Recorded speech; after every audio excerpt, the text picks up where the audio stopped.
नमस्कार, आप सभी का एक बार फिर बहुत बहुत स्वागत है दूरदर्शन नेटवर्क पर। ये रिंग बी पर आज दूसरे सत्र का मुकाबला, ये लाइनअप है। आज जो पहला मुकाबला हो रहा है दूसरे सत्र में, इटली की चराबी शिरने का सामना होगा सिंगापुर की कमरुद्दीन एफसा बिंटे के साथ। कमेंट्री बॉक्स में मैं हूं आनंद श्रीवास्तव और मेरे साथ हैं मेरे साथी कमेंटेटर अर्जुन चौधरी। अर्जुन, बहुत बहुत स्वागत है आपका। Thank you, Anand, and a warm welcome to all our viewers on Doordarshan Network. We can see the blue canvas on this boxing ring with the flyweight bout in this round of 32 between Kamruddin Binte of Singapore and Charabi Shirene of Italy, who is in the blue corner. You can see her right now with her headgear and ready. Round one has now commenced. It's a 3-minute round. At the total of 3 rounds in this bout, that will determine who will win and move into round of 16. Blue corner पर Italy की मुक्केबाज चराबी शिरने और red corner पर हैं मुक्केबाज Singapore की Kamruddin. Tunisia में पैदा हुई थी चराबी शिरने और उसके बाद इटली, जब वो 18 महीने की थी तब इटली आई और उसके बाद इटली में ही बस गई और इटली की तरफ से कई बढ़िया प्रदर्शन किया है उन्होंने। अंडर 22 यूबीसी यूरोपियन चैंपियन वो रह चुकी हैं और इटली की टीम में पिछले कुछ समय से अपनी धाकड़ उपस्थिति दर्ज कराई है। दूसरी तरफ कमरुद्दीन की बात करें तो सिंगापुर में फेस ऑफ बॉक्सिंग कहा जाता है इन्हें। 31 वर्ष की उम्र है लेकिन कमाल का प्रदर्शन प्रोफेशनल बॉक्सिंग में भी हाथ आजमा चुकी है। और यहाँ जो मुकाबला चल रहा है इस समय, दोनों ही खिलाड़ी एक दूसरे की रणनीति को भांपने की कोशिश कर रही हैं, देख रही हैं कि किस तरीके की स्ट्रैटेजी बनाई जाए। लेकिन जो दमखम नजर आ रहा है वो दमखम चराबी शिरने पर नजर रखिएगा। ब्लू कॉर्नर पर ये होल्ड किया था और रेफरी ने कहा हेड अप करके खेलने की आवश्यकता है। Anyone watching this boxing bout should keep a keen eye on Charabi, who is in the blue trunks, taller than her opponent, Kamruddin from Singapore, maintaining a guard while at the same time using the jab to tremendous effect there, using the right hand for the jab. She's a southpaw, just waiting for that straight punch or the cross and weaving as well. She doesn't paint herself in the corner.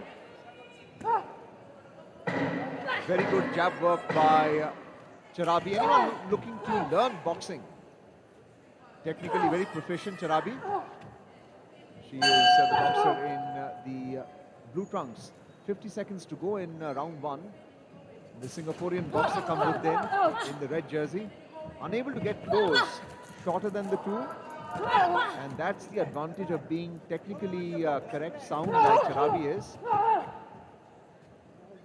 She tends to infight when she sees the opportunity.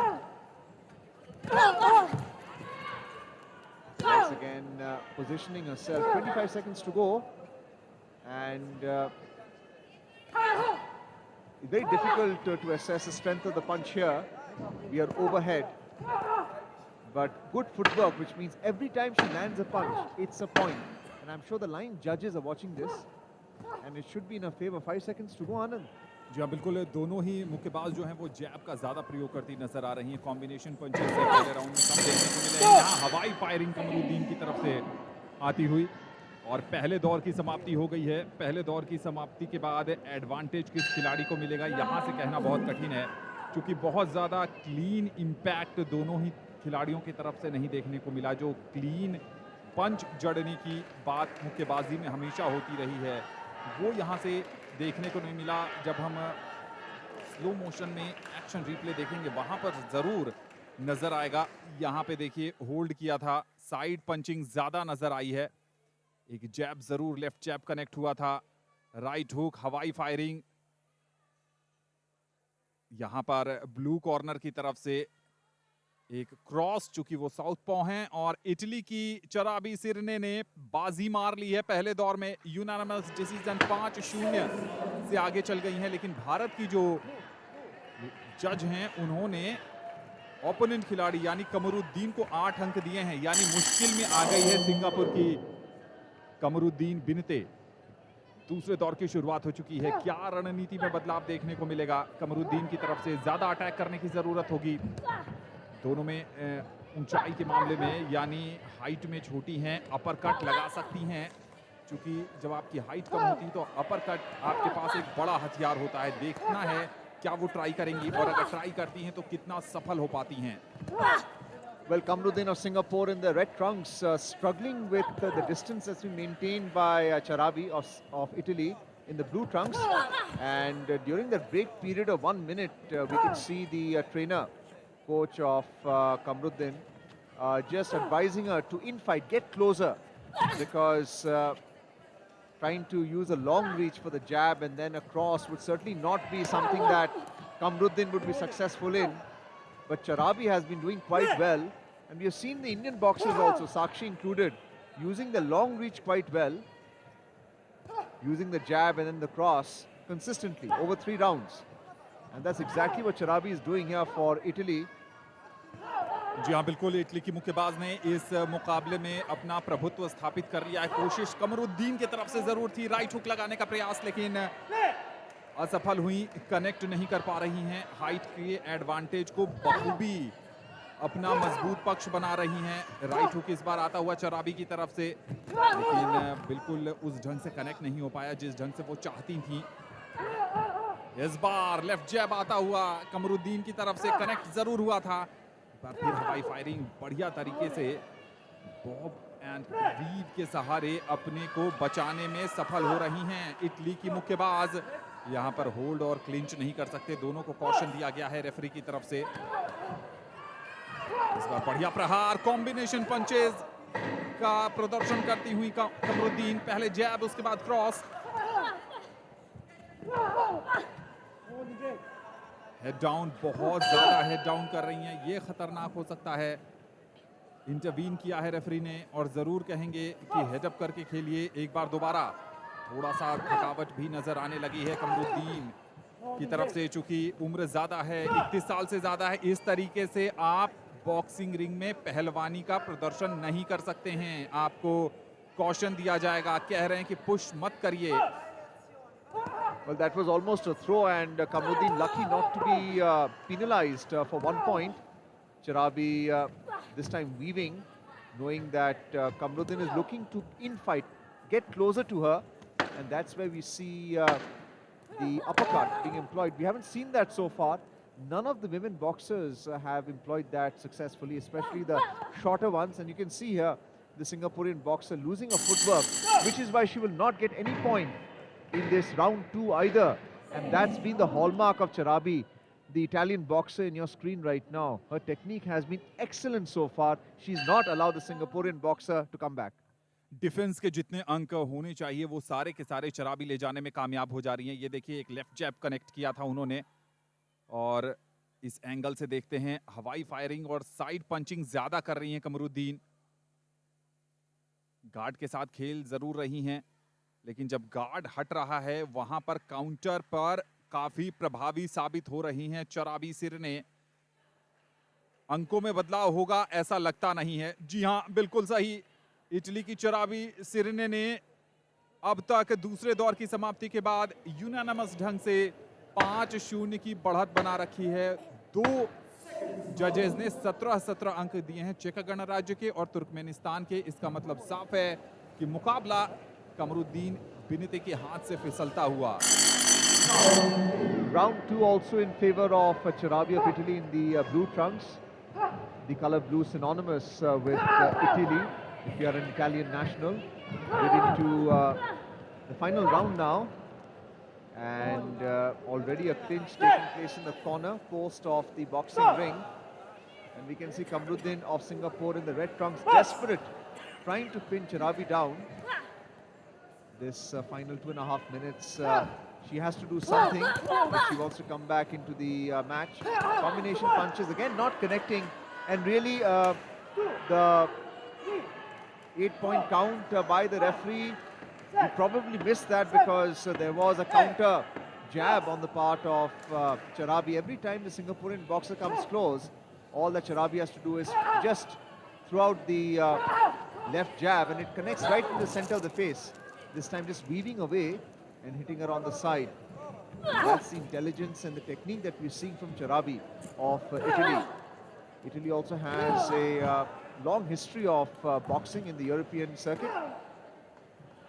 And she's also using her long reach and advantage. Another advantage one has, Anand, is when you are taller, your jab tends to connect right in the middle of the face as against the torso of the boxer.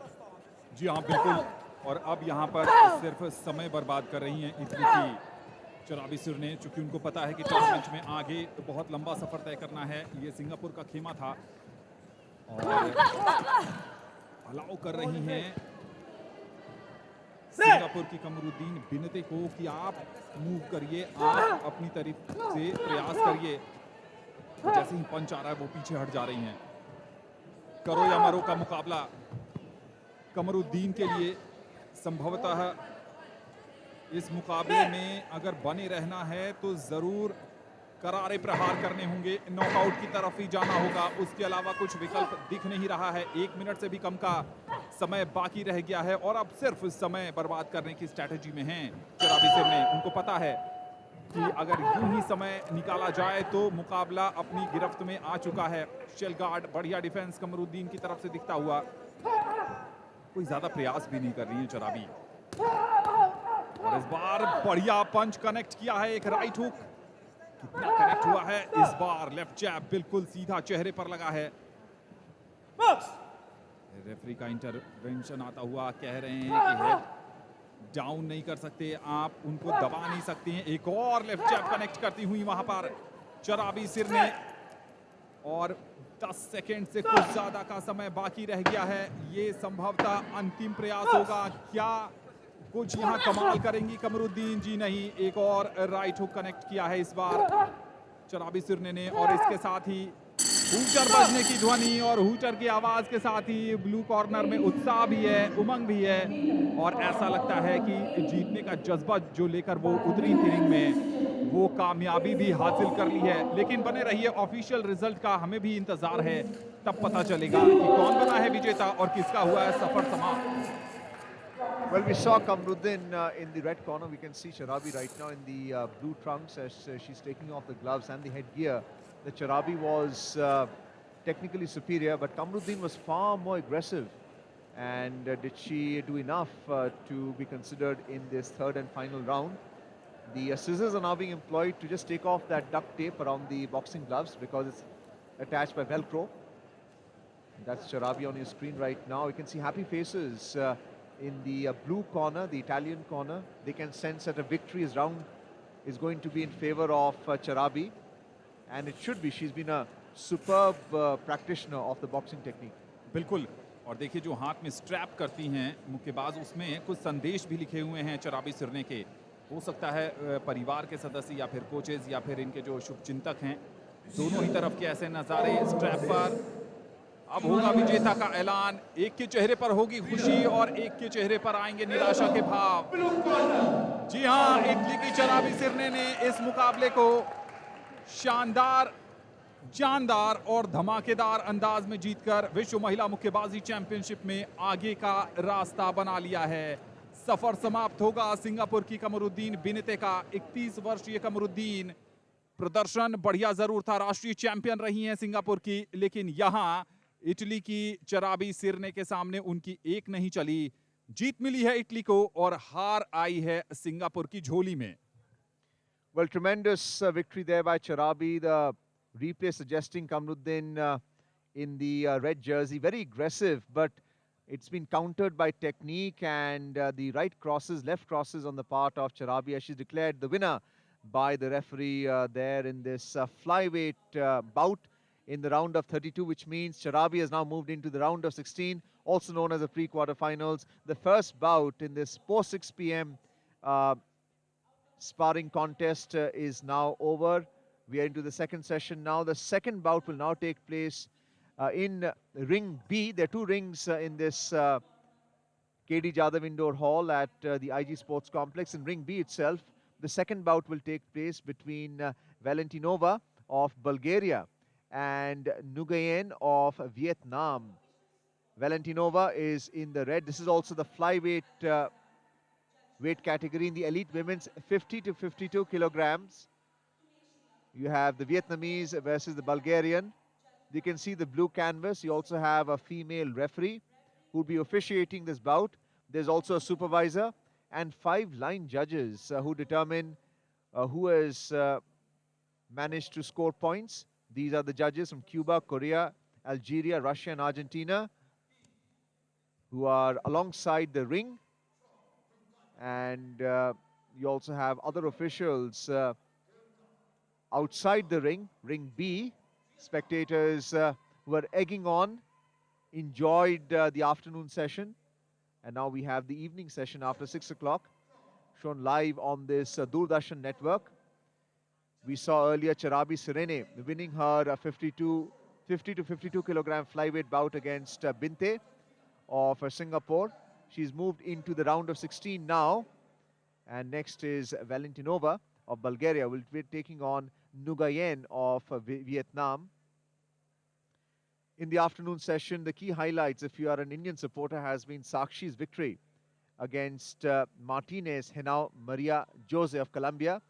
She has moved into the round of 16 as well in this flyweight category.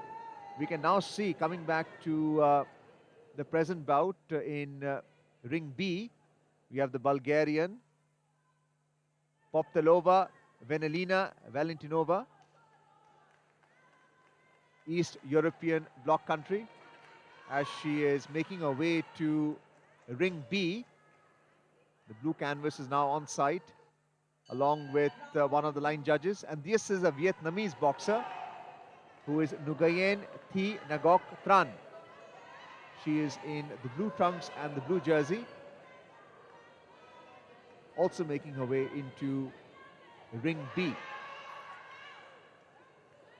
Plenty of excitement in this IBA organized Women's World Boxing Championship that is being held in New Delhi.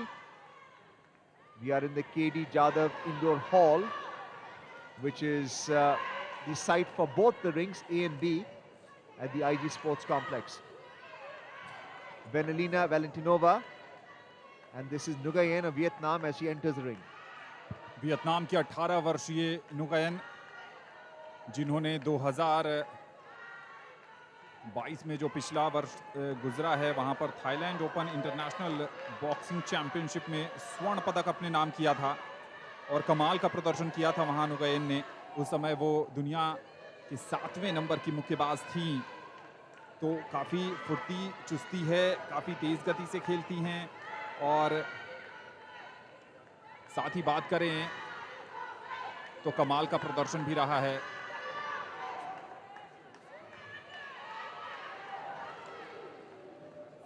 यहां पर किस ढंग का प्रदर्शन कर पाएंगी ये देखने वाली बात होगी। मैच से पहले एक दूसरे को जो ऑफिशियल एडवाइस दी जाती है वो रेफरी देते हैं और अब यहां हो गई है मुकाबले की शुरुआत। वियतनाम ब्लू कॉर्नर पर हैं नुगेन और रेड कॉर्नर पर हैं बुल्गारिया की वैलेंटिनोवा। पोप्टोलेवा वैलेंटिनोवा अभी थोड़ा सा समय ले रही हैं। दोनों मुक्केबाज एक दूसरे के हाव भाव को जानने, समझने और परखने की कोशिश। पहला पंच कौन जड़ेगा, पहला मूव कौन करेगा, बहुत कुछ इस बात पर भी निर्भर करता है कि आप किस ढंग से मूव करते हैं। ये जो खेमा आपने देखा वो खेमा था रेड कॉर्नर का और ये है ब्लू कॉर्नर का खेमा। अब तक एक भी पंच जड़ने में कामयाबी मिली नहीं है और घड़ी से निकल गए हैं 45 सेकेंड। नजदीक जरूर आई थी लेकिन कोई फायदा नहीं मिलेगा और धीमी रफ्तार की मुक्केबाजी यहां देखने को मिल रही है। जो आप शोर सुन रहे हैं वो रिंग नंबर A का शोर है। वहां पर एक इंटेंस फाइट चल रही है। यहां पर देखिए दोनों खिलाड़ी एक दूसरे से लॉन्ग रीच में जाएंगी, लेकिन लॉन्ग रीच में भी जाएंगी तब नजदीक आना पड़ेगा। यहां जरूर गई थी। दोनों ही मुक्केबाज ऑर्थोडॉक्स स्टांस के साथ खेल रही हैं, यानी जो उनका राइट हैंड है वो उनका एग्रेसिव हैंड है। यहां पर बुल्गारिया का जो खेमा है, जो उनके कोच हैं, वो उनको एडवाइस करते हुए यहाँ नजदीक गई थी एक जैब लगाने की कोशिश, लेकिन कुछ अभी तक हासिल नहीं हुआ। अर्जुन, लगभग 1.5 मिनट निकलने को हैं और यहाँ पर शायद ही कोई पंच कनेक्ट हुआ है। Well, if you look at the Bulgarian boxer, she is clearly a southpaw, but they both have speed, and they're anticipating that if there is any contact, it's likely to result in a point for the other side, because every time you lunge for a punch, you make an opening for the other to exploit, and all it takes is for you to weave and pick up a point. So both are conscious of that, and I feel that the referee should intervene here. With 50 seconds to go, and neither boxer has really committed themselves. They're testing each other with their jab, and we can see there again the Bulgarian boxer Poptoliva in the red trunks almost made a commitment. We have 30 seconds to go,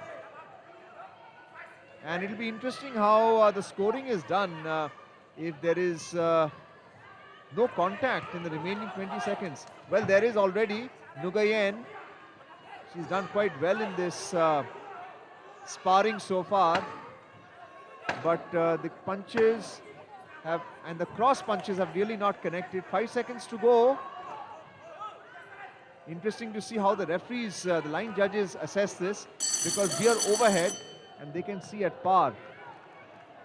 पहले दौर की समाप्ति हो गई है, लेकिन यहाँ से लग रहा है कि एडवांटेज जो है वो वियतनाम के नुगेन के पास है, चूंकि बीच में उन्होंने ज़रूर पंच कनेक्ट करने में सफलता हासिल की थी। ये भी एक स्ट्रैटेजी होती है कि आप लंबे समय तक दूरी बनाए रखिए और जहां मौका मिला काउंटर पर। यहाँ स्प्लिट डिसीजन आता हुआ, लेकिन डिसीजन गया है वियतनाम के नुगेन के पक्ष में। 3-2 से उन्होंने पहला दौर अपने नाम किया है, लेकिन 3-2 का मतलब ये है कि अवसर अभी भी मौजूद है। वैलेंटिनोवा के पास, जो बुल्गारिया की है। इस मुकाबले का आगाज कुछ इस अंदाज में हुआ था। जी हां, यहां पर लेफ्ट जैब भी कनेक्ट हुआ, राइट हुक भी कनेक्ट किया वियतनाम की नुगेन ने, और इसी का असर है कि इनको पहले दौर में स्प्लिट निर्णय के तहत मिली है बढ़त। And it was a counter punch, and usually what happens if your footwork is weak, then the force of the punch is always much stronger because you tend to lean into the punch, and that's exactly what the Bulgarian boxer did to her disadvantage. Poptoliva, who is in the red trunks and the jersey, she's just behind in that split decision of the line judges in the first round. The second round has now commenced. It's of 3 minutes as well. There'll be a total of 3 rounds in this bout, and Nguyen is boxing with a great deal of cunning tactics. She's waiting for the Bulgarian to reach out to her. This time a jab from both sides. The Bulgarian is clearly a little stronger than the Vietnamese, but this is about points and points scored. Little more than 2 minutes to go in this round. And the Vietnamese this time on the offensive, but not the footwork to back her punching. Neither did it connect with the target. So if you try and target the head and not the torso, it's always a much bigger challenge if your footwork is not there. Vietnam के नुगीन की बात करें तो वो अपने देश की पहली विश्व चैंपियन मुक्केबाज हैं।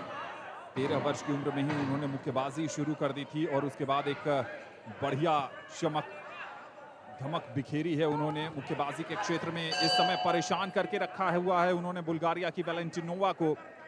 यह है बुल्गारिया का खेमा, मौका नहीं दे रही है। इस बार एक और पंच जड़ने में कामयाबी हुई। पहले जैब और उसके बाद राइट क्रॉस आता हुआ।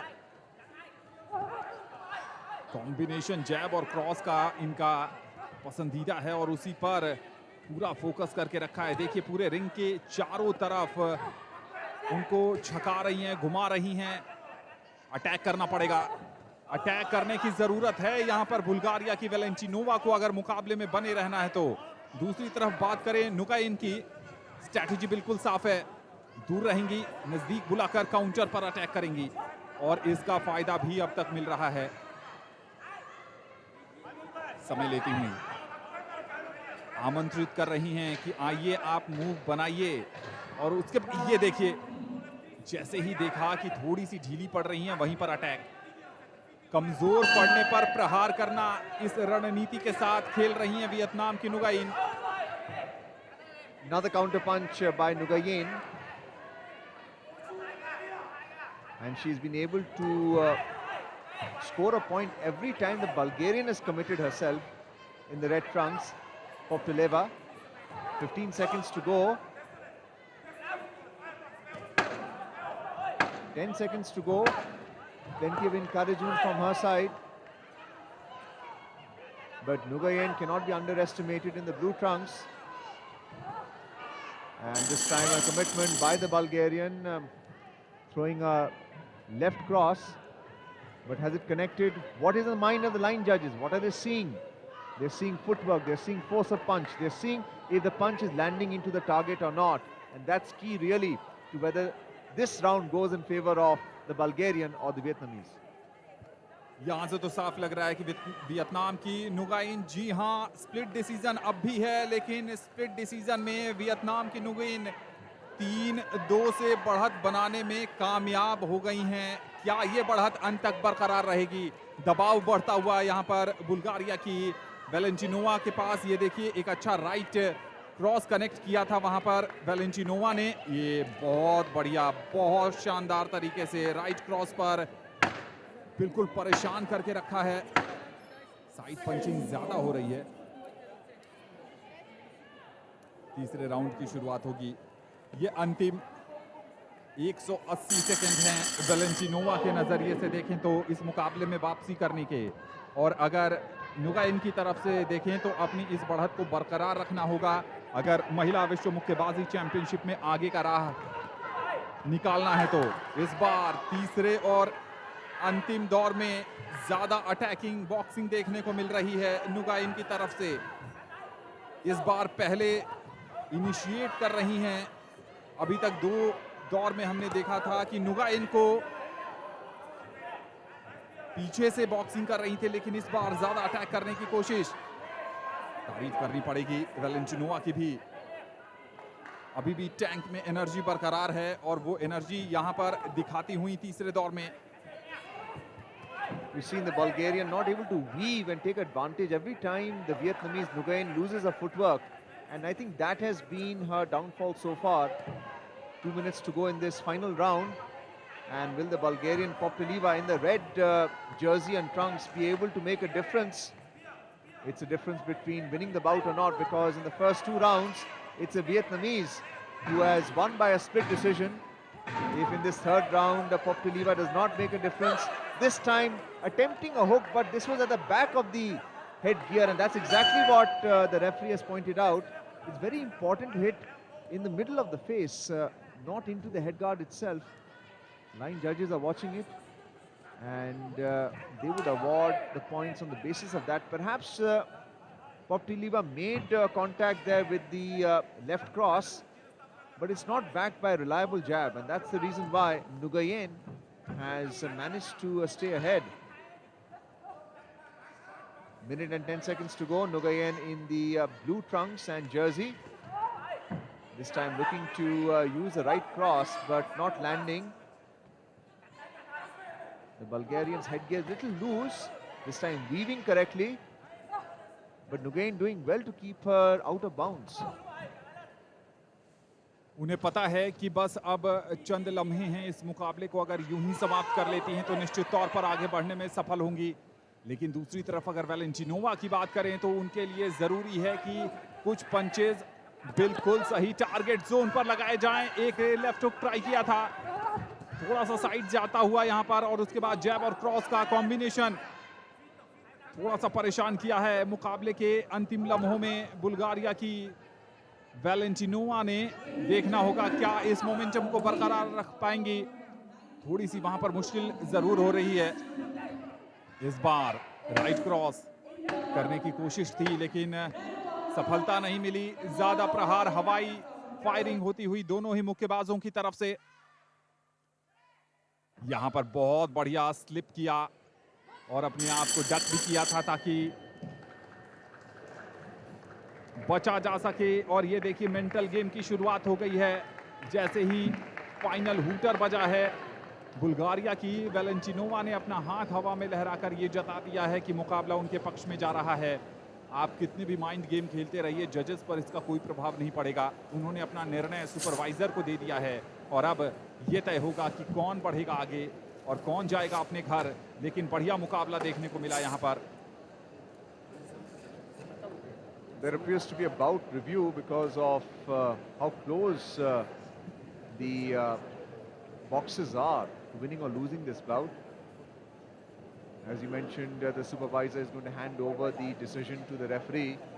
Both are ready for the outcome. What we have seen is a very interesting sparring contest between the Vietnamese and the Bulgarian. Nguyen, I feel, will tip the scale because she was consistent throughout and technically superior. Nguyen from Vietnam in the blue jersey. But anything is possible. The line judges are the best judge of who has won and lost this particular bout. The tension is mounting. You can feel it in the air. We are here at the KD Jadhav Indoor Hall, and I'm sure the respective corners are keeping their fingers crossed right now. जी बिल्कुल, जो दर्शक देख रहे हैं उनके सरल शब्दों में बता दें कि जैसे क्रिकेट में DRS लिया जाता है, वैसे ही इस बाउट का रिव्यू किया जा रहा है, चूंकि बहुत करीबी मामला है कि कौन जीता है, इसलिए थोड़ा सा इस परिणाम में डिले हो रहा है। एक बार दोबारा, और अब बारी है निर्णय की। बहुत करीबी मुकाबला, बाउट रिव्यू की नौबत आ गई थी। अब कौन होगा विजेता? स्प्लिट डिसीजन में आया है निर्णय। जी हाँ, वियतनाम की नुगैन ने बुल्गारिया की वैलेंटिनोवा को बहुत ही कड़े मुकाबले में स्प्लिट निर्णय में 3-2 से हराकर जीत दर्ज की है। आज सुबह से लेकर अब तक ये पहला ऐसा मुकाबला है जिसमें कि स्प्लिट निर्णय में कोई मुक्केबाज जीतने में सफल हुई हैं। तारीफ करनी होगी नुगैन की। दबाव बढ़ा दिया था दूसरे और तीसरे दौर में बुल्गारिया की वैलेंटिनोवा ने। ये देखिए, ये तीसरे दौर में कुछ अच्छे प्रहार, ये राइट क्रॉस बिल्कुल सही जगह पर लैंड कराया था। यहाँ पर एक लेफ्ट जैब भी सही लगा था वैलेंटिनोवा का, लेकिन तब तक बहुत देर हो गई थी और यही कारण था कि बाउट के रिव्यू की भी बारी आई। निराशा साफ दिख रही है वैलेंटिनोवा के चेहरे पर। उन्हें पता जरूर था कि जो पहले दौर में वो थोड़ा सा स्लो स्टार्ट की थी, वहीं पर उनके हाथ से ये मुकाबला फिसल गया था। Yes, a lot of time was wasted in that first round especially, where for more than 2 minutes neither boxers actually exchanged blows, and that is where Nguyen, her patience is the reason why in the split decision in round 1 it went in her favor, and then in round 2 as well. And finally the judges had to conduct a review in this third and final round, but it went in favor of Nguyen, who was able to show a great deal of patience and tenacity despite the Bulgarians' advance, her attempt to reverse the tide in the round 3. And as a result, Nguyen of Vietnam has won this bout. She now moves into the round of 16 in this elite women's 50 to 52 kilogram flyweight category. The next bout, bout number 3 in this evening session, is between Benny Tasman of New Zealand, wearing the red trunks and jersey. You can see her on the screen right now. She heads for ring B along with a contingent. She'll be taking on Roman of France, who will be arriving shortly. In the blue trunks, she is in the flyweight category, 50 to 52 kilograms. You can see right now the French woman, Roman. And she heads with the trainer to ring B. And the background enthusiasm of the spectators is because of the action in ring A. We're talking about ring B here at the KD Jadhav Indoor Hall, IG Sports Complex, where both rings there is action. The boxing contest is taking place. The head gear is being adjusted for the Kiwi boxer, Benny Tasman, in the red trunk. She's 24 years old. And she will be taking on Romain of France, who's already ready. the headgear adjusted. She's 23 years old. And so far we've seen the flyweight bouts. The first two bouts, the first bout went in favor of the Italian Charabi Sirini. And the second one was a very close affair. The Vietnamese Nguyen Tran won it 3-2 at the end of 3 hard-fought rounds. Now the turn of bout number 3 in the flyweight category. And we have a referee, also a woman, just checking the gloves to see if there is any tampering or not. It's standard practice. Headgear is also being seen whether it's being tightened properly. It won't come off to the disadvantage of the boxers. The referee Sonia Kanwar from India. She just explains very briefly what the conduct should be of the boxers. Not hit below the belt. Make sure that the blows are not at the back of the head. And round 1 has commenced, 3 minutes. जी हाँ, शुरुआत हो गई है। New Zealand बनाम France. New Zealand की Beni टेस्मिन red corner में है और जबकि फ्रांस की मुलाई रोमैन ब्लू कॉर्नर में है। मुलाई के बारे में हम बता दें कि इस वर्ष जो स्ट्रैंजा अंतर्राष्ट्रीय मेमोरियल बॉक्सिंग टूर्नामेंट का आयोजन हुआ था, वहां पर भारत की ज्योति को इन्होंने मात देकर सेमीफाइनल में जगह बनाई थी। और ये जो आप स्क्रीन पर देख रहे हैं, ये फ्रांस का खेमा है, ब्लू कॉर्नर यहाँ पर दोनों, और ये हैं रेड कॉर्नर पर जो न्यूजीलैंड का खेमा है। न्यूजीलैंड के लिए आज उतना बढ़िया दिन रहा नहीं है। यहाँ पर समय ले रही हैं और समय के साथ देखना होगा कि किस ढंग से स्टार्ट करती हैं। जो न्यूजीलैंड की मुक्केबाज हैं बेनी टेस्मिन रेड कॉर्नर पर, वो साउथ पॉ स्टांस के साथ खेल रही हैं और जबकि फ्रांस की मुलाई रोमैन वो ऑर्थोडॉक्स स्टांस के साथ खेल रही हैं। तो साउथ पॉ में लेफ्ट हैंड आपका स्ट्राइकिंग हैंड होता है और ऑर्थोडॉक्स में राइट हैंड आपका स्ट्राइकिंग हैंड होता है। तो यहाँ पर देखना होगा कि किस ढंग का प्रदर्शन करती हैं। अभी तो एक दूसरे को जांचने परखने में, लेकिन जबरदस्त राइट उठाता हुआ वहां पर फ्रांस की मुलाई रोमैन की तरफ से एक पंच कनेक्ट किया है। जैब के बाद क्रॉस। न्यूजीलैंड की मुक्केबाज बेनी टेस्मिन, ये ब्लू कॉर्नर का खेमा है। इस बार बहुत बढ़िया प्रहार, एक के बाद एक 2 कॉम्बिनेशन पंचेस आते हुए बेनी टेस्मिन की तरफ से। लेकिन अभी भी इस मुकाबले में बहुत कुछ बाकी है। पहले दौर का 2 मिनट का समय खत्म हो चुका है और फ्रांस की बिल्कुल कॉर्नर पर ले गई, एक और राइट पंच कनेक्ट करने में सफलता पाई है। दोनों ही खिलाड़ी लोअर गार्ड के साथ खेल रही हैं। गार्ड अब चढ़ाया है वहां पर, अब डाइंग मोमेंट्स में डिफेंस की तरफ ध्यान दे रही हैं फ्रांस की मुलाई रोमैन।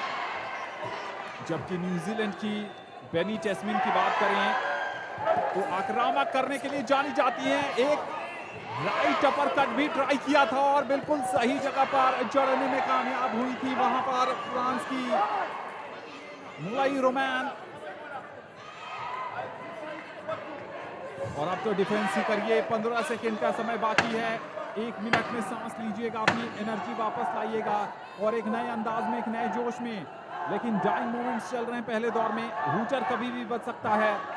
और एक बार फिर चलते चलते ऐसा लगा नहीं, ऐसा लगा कि शायद ही साइड पर पंच जड़ा है। पहले दौर की हो गई है समाप्ति। पहले दौर के बाद किसको मिलेगी बढ़त और कौन रह जाएगा पीछे, ये कुछ ही देर में तय हो जाना है।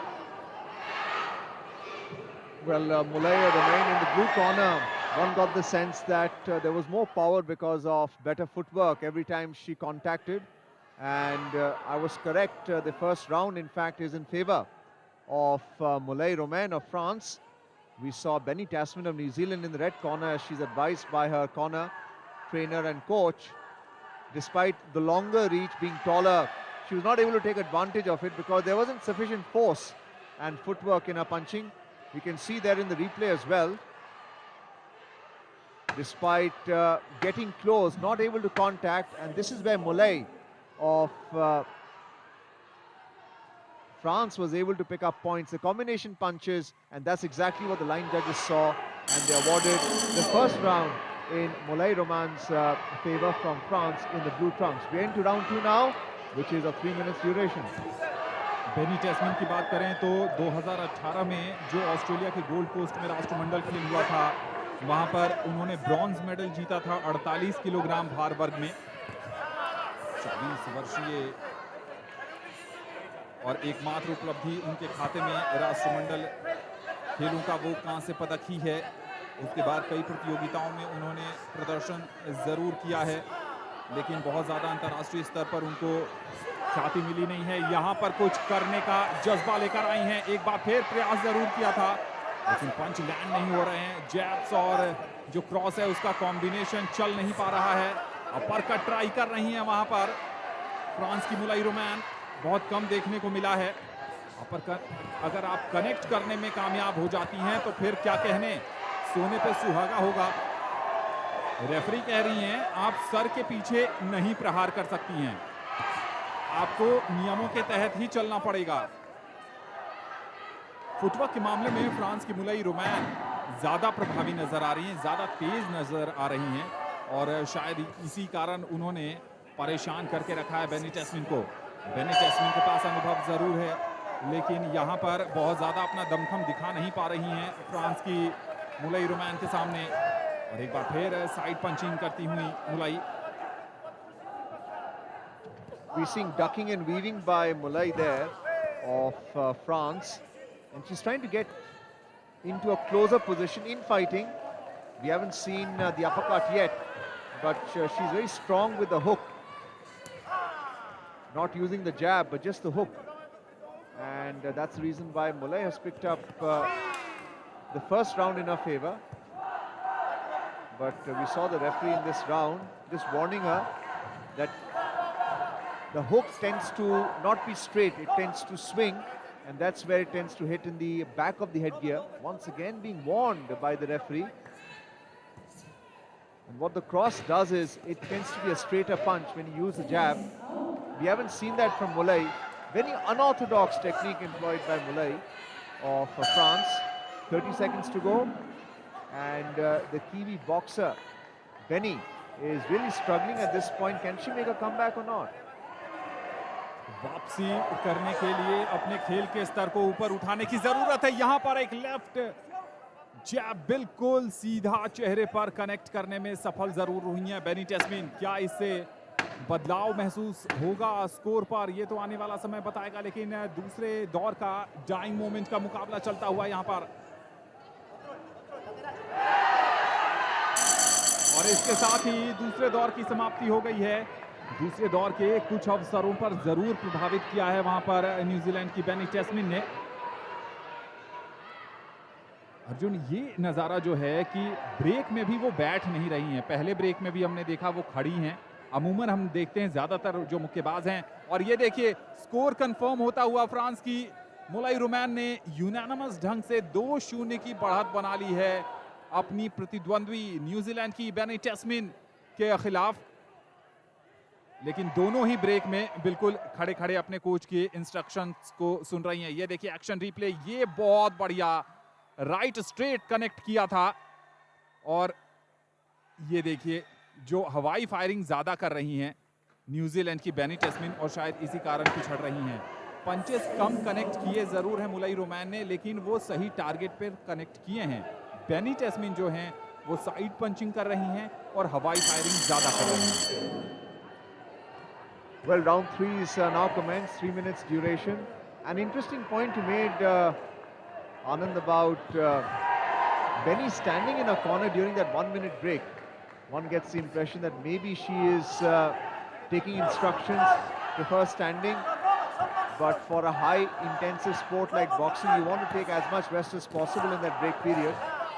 And Molay once again trying to get inside and picking up points in the process. Unlike Benny of New Zealand in the red corner, wearing the red trunks. Once again, Molay getting close, making contact. And this time, if your head drops, then the punch also tends to go into the back of the headgear. Mulay, who has shown exemplary footwork here.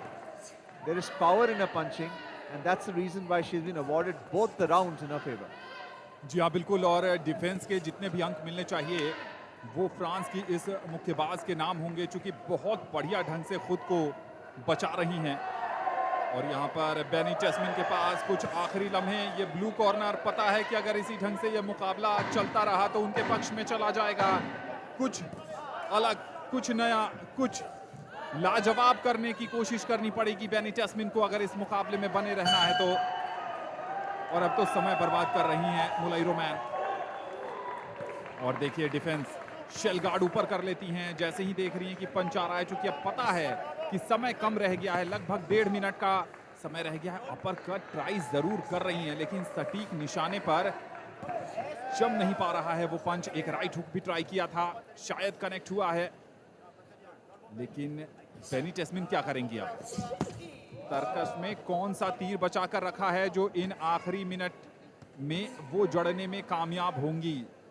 Knockout ही एकमात्र विकल्प उनके सामने नजर आ रहा है, ऐसे तो इस मुकाबले को जीत नहीं पाएंगी वो।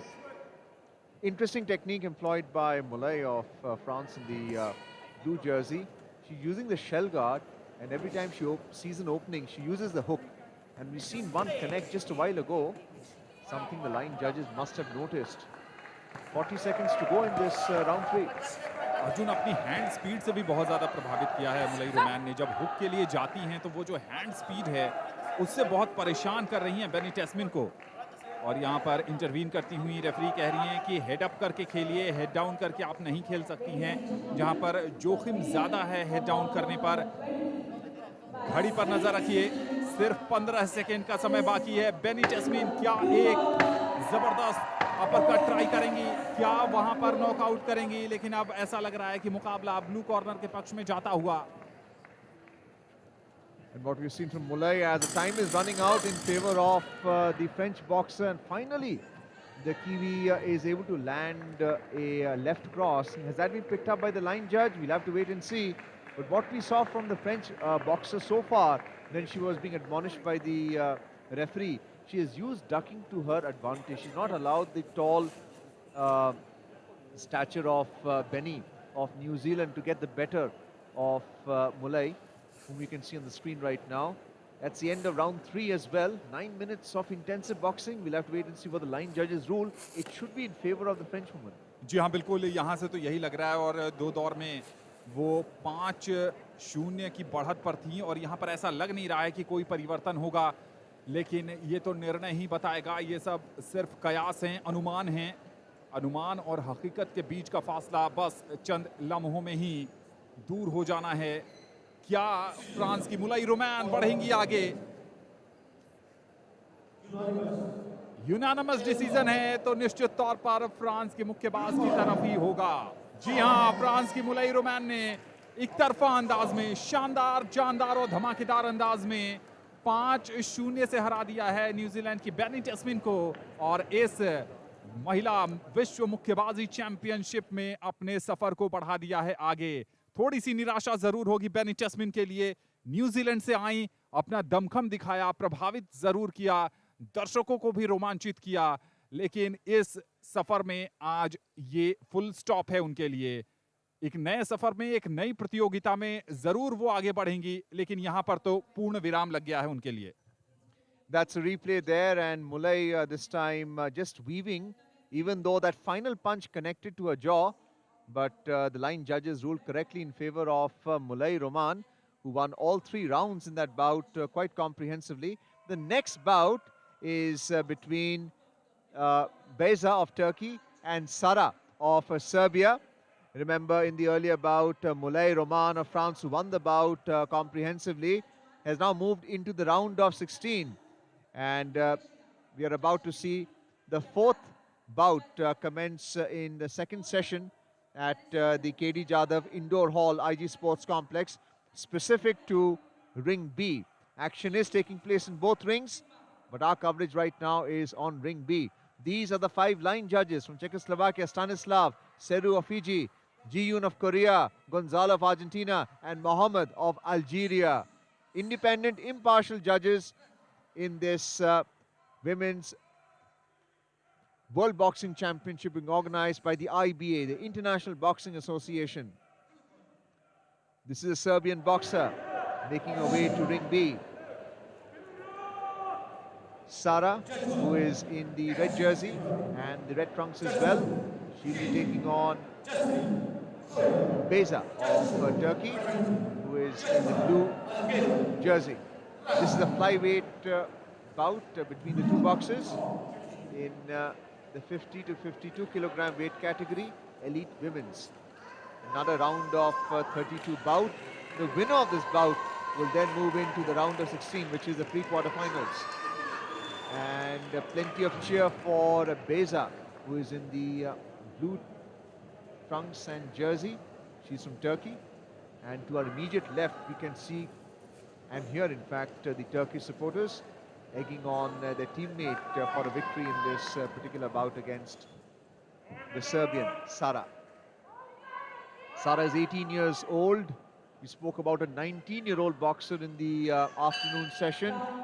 Sara is barely out of school and already in the world stage of women's boxing here at the World Boxing Championship being held in New Delhi. And that is Beza of Turkey as she gets ready for the bout, wearing the headgear and the boxing gloves with the tape wound around it. The trainer, coach, all the preparation has been done before. The training is already over. Now it's time to perform. You have the referee in one corner of the boxing ring. This is the fourth bout in this evening session. You have a total of 9 bouts to be shown on the Doordarshan network from the flyweight category. The next bout would be on the bantamweight category, which is heavier, between 52 and 54 kilograms. The first 4 bouts are in the flyweight category. The referee is now calling the boxers to the middle of the ring, just briefing them about what violations they should not commit, such as hitting below the belt or hitting at the back of the head to prevent and avoid injuries. So round 1 has now commenced. 3 minutes duration is this round. Total of 3 rounds, 9 minutes duration, and a 1-minute break between each round. Both Sara and Beza of Turkey being very careful. Beza in the blue trunks, this time clinching. But both have open guards, especially the one wearing red trunks, Sara of Serbia, trying to encourage an attack, an offensive technique on the part of her opponent from Turkey, Beza. And this time connecting. That's the disadvantage of the open guard on the part of Sara, with Beza from Turkey picking up some vital points there. And she's a southpaw boxer as well. The left arm is stronger than the right. Sometimes the open guard can be a big disadvantage as well. जी हाँ बिल्कुल, चूंकि आपको अपने defence पर बहुत ज़्यादा ध्यान देने की ज़रूरत है। यहाँ सर्बिया बनाम तुर्की का सामना होता हुआ। सर्बिया रेड कॉर्नर पर, तुर्की ब्लू कॉर्नर पर हैं। बेइजा का सामना सारा से हो रहा है और यहाँ पर आक्रामक शुरुआत तुर्की की तरफ से कही जा सकती है। बॉक्स में ले गई हैं, वहाँ पर बढ़िया डक किया था सारा ने सर्बिया की। अभी लॉन्ग रीच पे आने की कोशिश कर रही हैं तुर्की की। बेइजा साउथ पॉ हैं और मुश्किल में डालने का प्रयास कर रही हैं वहां पर सर्बिया की सारा को।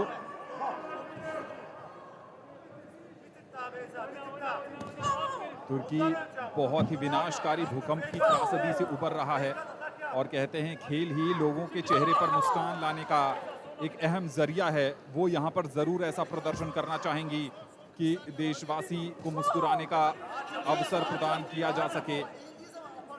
उन चुनौतियों के बीच अपनी तैयारी को जारी रखना और उसके बाद विश्व महिला मुक्केबाजी चैंपियनशिप में पूरे दमखम से आना, वो दिखाता है कि कितनी जीवटता है और कितना खेल के प्रति समर्पण है तुर्की की बेइज़ा का।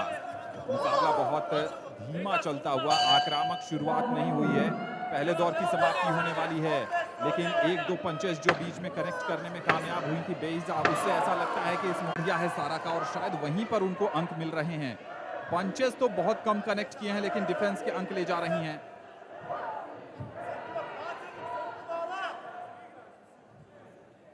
थोड़ा सा मुकाबला धीमा पड़ रहा है यहाँ पर, लेकिन वापसी करनी पड़ेगी तुर्की की मुक्केबाज बेइज़ा को अगर इस मुकाबले में बने रहना है तो। 2022 में जो पिछला जो विश्व मुक्केबाजी चैंपियनशिप का आयोजन हुआ था इस्तांबुल में, वहां तुर्की की टीम सर्वाधिक पदक जीतकर पहले नंबर पर रही थी।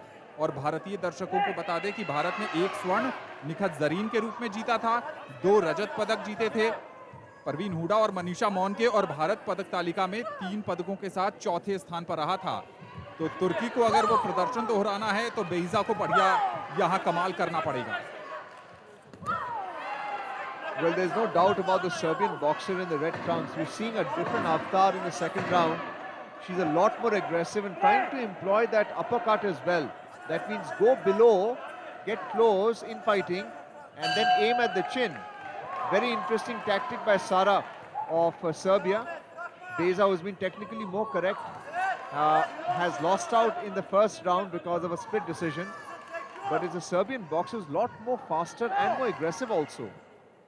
And that could be the reason why the line judges have favored her in the first round. But it's not over till it's over. And Beza of Turkey in the blue trunks trying to get close, but somehow she's lost some focus there. You've seen where she has used the right jab and then the cross with the left, but not able to connect here. They're clinching right now. जी हाँ, यहाँ पर defence के भी अंक मिलते हैं और उसी डिफेंस के अंकों के सहारे यहाँ पर जो सर्बिया की सारा हैं वो बढ़त बनाने में कामयाब हुई हैं। यहाँ पर जरूर हुक ट्राई किया था लेफ्ट हुक, लेकिन कनेक्ट नहीं हुआ। यहाँ पर लेफ्ट हुक सारा का कनेक्ट होता हुआ दूर लेकर जा रही हैं। पंच जड़ना पड़ेगा यहाँ पर तुर्की की बेइज़ा को अगर इस दौर में अपने लिए कुछ हासिल करना है तो। पीछे से प्रहार नहीं कर सकते आप, देखिए रेफरी इंटरवीन कर रहे हैं, पीछे से प्रहार नहीं कर सकते। एक पंच जड़िए बेइज़ा अगर दूसरे दौर के, बढ़िया राइट क्रॉस आता हुआ और क्या कमाल का राइट स्ट्रेट जड़ा है सर्बिया की सारा ने। और अर्जुन, कहानी वही है, पहले दौर के अंतिम लम्हों में ही राइट स्ट्रेट जड़ा था, दूसरे दौर के अंतिम लम्हों में ही कमाल का राइट स्ट्रेट, ऐसा लगा कि नाक पर बिल्कुल जड़ा है। और दूसरे दौर के बाद भी बढ़त सर्बिया की सारा के पास रह सकती है। जी हां, हम जिसकी बात कर रहे थे, डिसीजन स्प्लिट नहीं है, यूनानिमस ही कहा जाएगा, क्योंकि 19-19 की बराबरी दी है अर्जेंटीना के एक जज ने, तो 4-0। Tremendous boxing there by the Serbian in the red corner, and she can be called the comeback kid because it's in the dying second that she's able to pick up the points, this time weaving as Beza, the Turkey boxer, looking to connect, but it was really the left cross which connected into Beza's face, which ensured that round 2 is in favor of the Serbian boxer on your screen. That is Beza in the blue trunks. A little low on confidence as round 3 now commences. The Serbian boxer now has got some measure of a guard, ducking and weaving, taking her eyes off, but looking with that right cross. And she's quite fast, there's speed also, and that catches Beza off guard from Turkey. Not being pinned to the corner, but against the ropes, clinching this time. And one can sense that Beza is a little tired right now. जी हाँ, बिल्कुल थोड़ी सी थकावट नजर आ रही है और जैब और cross का जो मिश्रण है, जो कॉम्बिनेशन है सर्बिया की सारा के पास, वो इस मुकाबले में परेशान कर रहा है तुर्की की बेइज़ा को।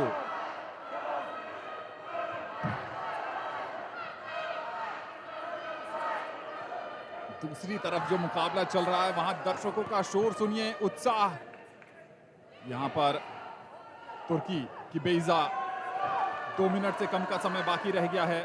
दर्शक बड़ी तादाद में यहाँ पर इंदिरा गांधी इंडोर स्टेडियम के केडी जाधव हॉल में मौजूद हैं, अपने अपने मुक्केबाजों का उत्साहवर्धन कर रहे हैं। और अर्जुन जो न्यूट्रल सपोर्टर है, असली चांदी उसी की है, क्योंकि उसको मुक्केबाजी के हर पंच का आनंद आ रहा है।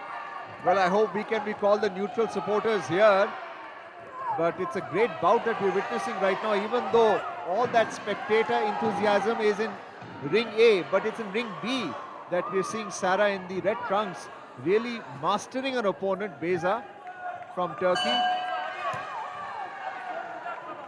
And these are the line judges, also the timekeepers, in fact, 3 minutes each round. 1 minute 5 seconds to go in this final round. Another shot of the line judges who are keeping score.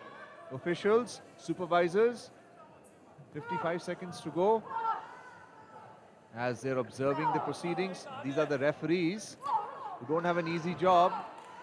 And Sara once again using these cross punches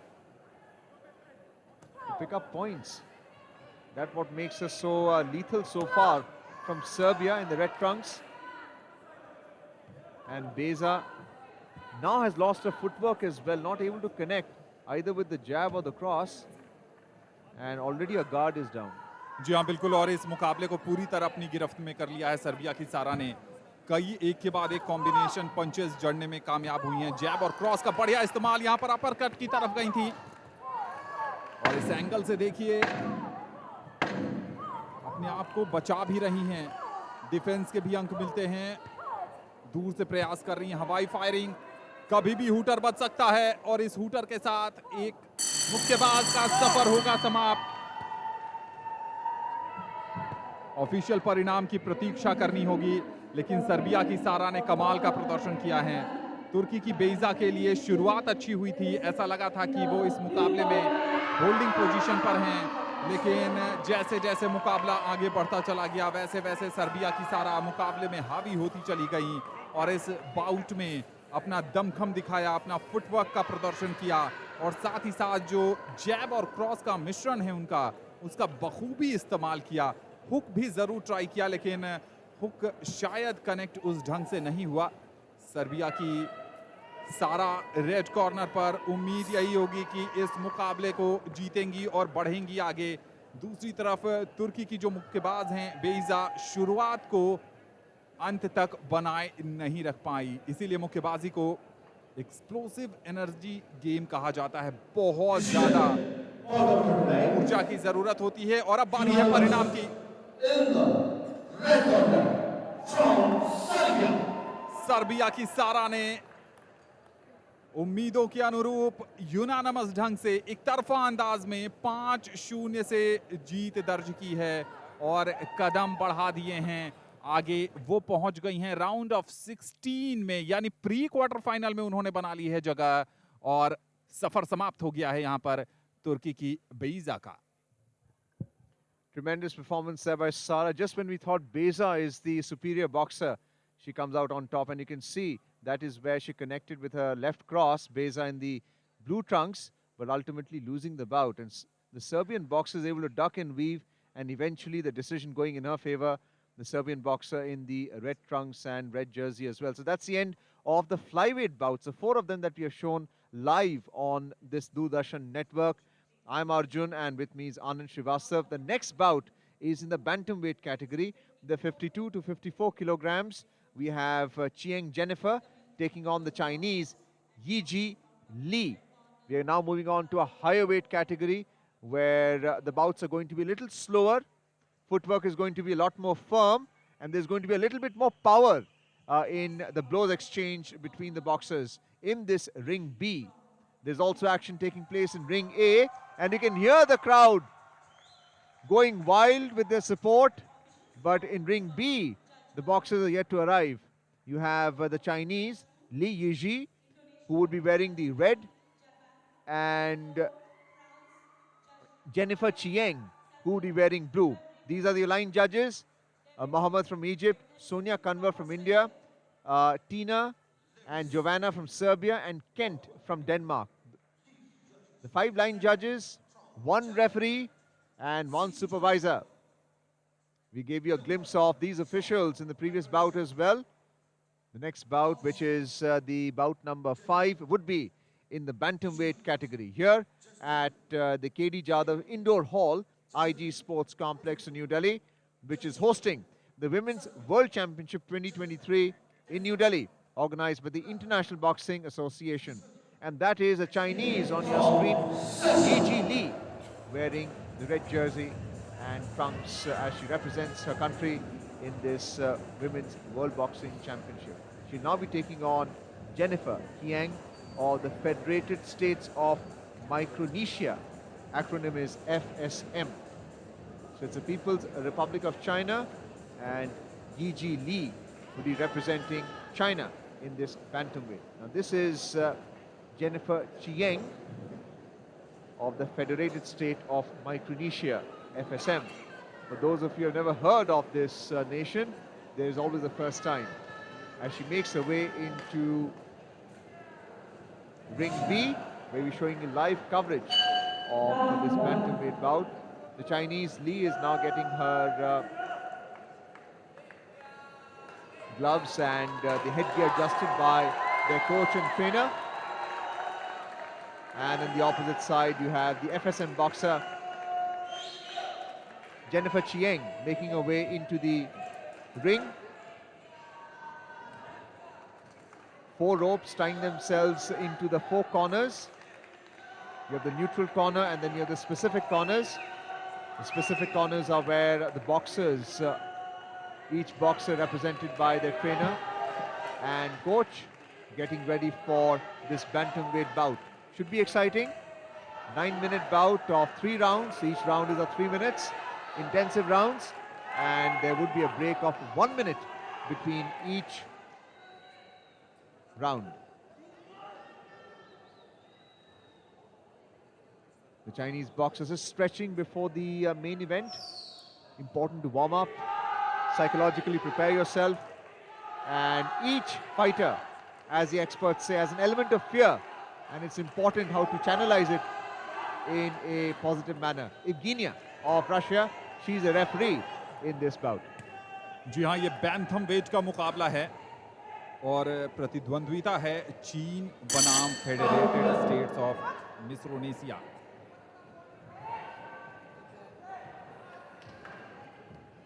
ली इजी China की और Jennifer के बीच ये मुकाबला। China red corner पर, Jennifer जो FSM का प्रतिनिधित्व कर रही हैं वो हैं ब्लू कॉर्नर पर। काफ़ी एग्रेसिव लग रही हैं यहाँ पर जेनिफर। देखना होगा क्या शुरुआत में ही अपने प्रतिद्वंद्वी पर मानसिक दबाव बनाने में कामयाब होती हैं या नहीं। एक लेफ्ट जैब जरूर कनेक्ट हुआ था, पुश किया है। कह रहे हैं, रेफरी कह रही हैं कि पीछे आप हिट नहीं कर सकती हैं। बहुत ही आक्रामक अंदाज में जेनिफर ने शुरुआत की है इस बाउट की। क्या इस अंदाज को बरकरार रख पाएंगी? क्योंकि शुरुआत में हम देखते हैं कि आप फ्रेश होती हैं, फुटवर्क भी तेज होता है और वहां पर आपका प्रदर्शन बढ़िया होता है। लेकिन देखने वाली बात होगी कि पंचेस कितने कनेक्ट होते हैं। एक लेफ्ट पंच जरूर कनेक्ट किया था।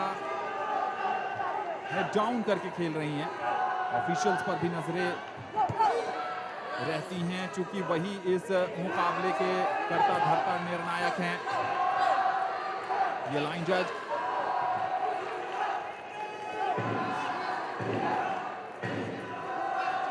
और यहाँ पर जो दूसरा रिंग है वहां पर भारत की मुक्केबाज प्रदर्शन कर रही हैं और उम्मीद यही है कि एक अच्छी सकारात्मक खबर आएगी उधर से। We can see the bout right now. Minute and 12 seconds to go in this round 1. The Chinese Li is trying to get close into an infighting position, but Jennifer Chiang has shown a great deal of technique and the use of a long reach. She's taller of the two boxers and also the more powerful. Can she take it to advantage or not? The excitement in the other ring has died down. There is an Indian bout going on right now. क्योंकि वहां पर break हुआ है, भारत की प्रीति वहां पर चुनौती पेश कर रही हैं और बहुत ही कड़ा मुकाबला वहां पर चलता हुआ। भारत की प्रीति का सामना हंगरी की लकोतार हैना से हो रहा है। लेकिन यहाँ पर मुकाबले पर नजर बनाए रखिए। यहाँ पर एफएसएम की जेनिफर चियांग एडवांटेज पर लग जरूर रही हैं, लेकिन चीन की ली इजी भी उनको छोड़ नहीं रही हैं। 15 सेकंड बाकी रह गए हैं इस मुकाबले में। दूर से प्रयास, एक डाइंग मोमेंट्स पे अगर पंच कनेक्ट हो गया तो मुकाबला आपकी तरफ मुड़ सकता है, एक राउंड आपकी तरफ आ सकता है। एक लेफ्ट जैब जरूर कनेक्ट किया था ली इजी ने। इसके साथ ही पहले दौर की हुई है समाप्ति। देखना पड़ेगा कि क्या ली इजी इस मुकाबले में बढ़त बनाएंगी या फिर एफएसएम की जेनिफर चियांग इस मुकाबले में एडवांटेज लेने में सफल होंगी। जी हां, यहां पर आया है चीन की ली इजी की तरफ यूनानिमस डिसीजन, सर्वसम्मति से 5-0 की बढ़त दे दी है। और अब ये एक बार फिर देखते हैं पहले दौर में क्या हुआ। यहां पर जेनिफर चियांग का पंच कनेक्ट हुआ था, लेकिन ये लेफ्ट जैब को कनेक्ट किया था। 5-0 की बढ़त मिल गई है चीन की ली इजी को। वापसी का रास्ता तलाशना पड़ेगा एफएसएम की जेनिफर चियांग को। जेनिफर आक्रामक अंदाज में जरूर उन्होंने शुरुआत की थी और उम्मीद यही होगी कि अभी टैंक में एनर्जी बरकरार होगी उनकी, दूसरे दौर में परास्त कर सकती हैं। राउंड नंबर 2 की शुरुआत होती हुई। Well, Jennifer is in a more enthusiastic mood from the FSM. She's trying the hook, but what she should be trying should be the cross. Unable to target into the face, but the intent is there. And this time the referee just warning Lee of China not to hit in the back either. We spoke about hitting in the back of the head, but not in the back either. Neither is allowed. So Jennifer Chiang of the FSM in the blue jersey and trunks, trying to make a comeback in round 2. Round 1 went against her, it went in favor of Lee in the red trunks from China. And what's important here, Anand, is the technical superiority of Lee from China. It's not about power only, it's also how you leverage your position and connect. And if that connect is in the target area, then the line judges would award a point in your favor. That's exactly what's happened with Lee, despite Jennifer being the most stronger of the two boxers. And we can hear the roar of the crowd in ring A, but our action is in ring B, and it's a technical contest as well, Anand. जी हाँ, यहाँ पर ऐसा लग रहा है कि ring ए से एक और खुशखबरी आने वाली है भारतीय नजरिए से। प्रीति ने वहां हंगरी के मुक्केबाज को ऐसा लग रहा है कि मात दे दी है। ऑफिशियल परिणाम अगर आएगा तो हम आपको जरूर बताएंगे, लेकिन यहाँ पर मुकाबला एफएसएम बनाम चीन के बीच चल रहा है। और ली की बात करें तो ली ने इस मुकाबले में अपना प्रभुत्व बना के रखा है। अगर आप अभी टेलीविजन सेट से जुड़े हैं और आपको ये समझने में समय लग रहा है कि एफएसएम क्या है, आप गूगल पे जा रहे हैं, तो हम आपको बता दें कि ये फेडरेटेड स्टेट्स ऑफ मिक्रोनेशिया है, जहां का प्रतिनिधित्व कर रही हैं जेनिफर चियांग। और उनका सामना हो रहा है चीन की ली इजी से। I have to thank Anand for bringing that to my notice as well, what the FSM is. And if you have not been able to hear the background noise, Preeti has won her bout in this championship. She now moves on to the next round, which is why Ring A is inundated with applause. But coming back to Ring B, where the second round is being fought between Lee of China and Jennifer Chiang of the FSM. 20 seconds to go. And not much has changed for Jennifer Chiang. Lee of China, who's in the red trunks, is ensuring that she does not allow Chiang's punches to land anywhere near the target area, which is why she's moving around the ring, weaving all the time, staying away from the sharp jabs of the FSM boxer. So that's the end of round 2. And I'm afraid Jennifer may not have made a comeback in round 2 either. It must have gone in favor of Lee of China. You can see her on the screen right now. जी हाँ, ली ने अपनी जो काबिलियत है, प्रतिभा है, उसके दम पर इस मुकाबले में दूसरे दौर के बाद 5-0 की सर्वसम्मत बढ़त हासिल कर ली है और यहां से एफएसएम की जेनिफर चियांग के लिए वापसी के दरवाजे बहुत कम हो गए हैं। बीच में आपको जानकारी दे दें कि बैंथम वेट श्रेणी में भारत की प्रीति ने हंगरी की लकोटार हैना को हराकर राउंड ऑफ 32 में जगह बना ली है। राउंड ऑफ 64 का मुकाबला उन्होंने जीता। इस बीच यहां पर देखते हैं ली के प्रदर्शन पर नजर डालें तो ली ने आक्रामक बॉक्सिंग का नजारा पेश नहीं किया है। काउंटर पर खेल रही हैं, लेकिन पंच जड़ने में जरूर सफलता हासिल कर रही हैं। Jennifer Liang is waiting for round 3. Remember, she has lost the first 2 rounds to Lee of China. Chiang of the FSM, a lot more aggressive. She's looking to come close in fighting. Not waiting for the jab, just going for the cross and straight punches. Most powerful of the two. And Lee of China is doing well just to keep away from her. Be elusive, go around the ring, not allow Chiang to come close. And that shows the intelligence of Lee. How important coaching is when it comes to boxing. 2 minutes, 20 seconds to go in this third and final round. And Chiang, this time Lee lands 2 straights, straight into the face of the FSM boxer. And more importantly, it was landed with some degree of force. More points in favor of the Chinese. जी हाँ, बिल्कुल एक के बाद एक कड़े प्रहार नजर आ रहे हैं। इस बार राइट हुक ट्राई किया था। फुटवर्क के मामले में भी बहुत तेज हैं, बहुत चपल हैं और जिस कारण परेशान कर रही हैं जेनिफर चियांग को। ऑफिशियल्स की नजरें बिल्कुल बनी हुई हैं, हर एक छोटे मूवमेंट से लेकर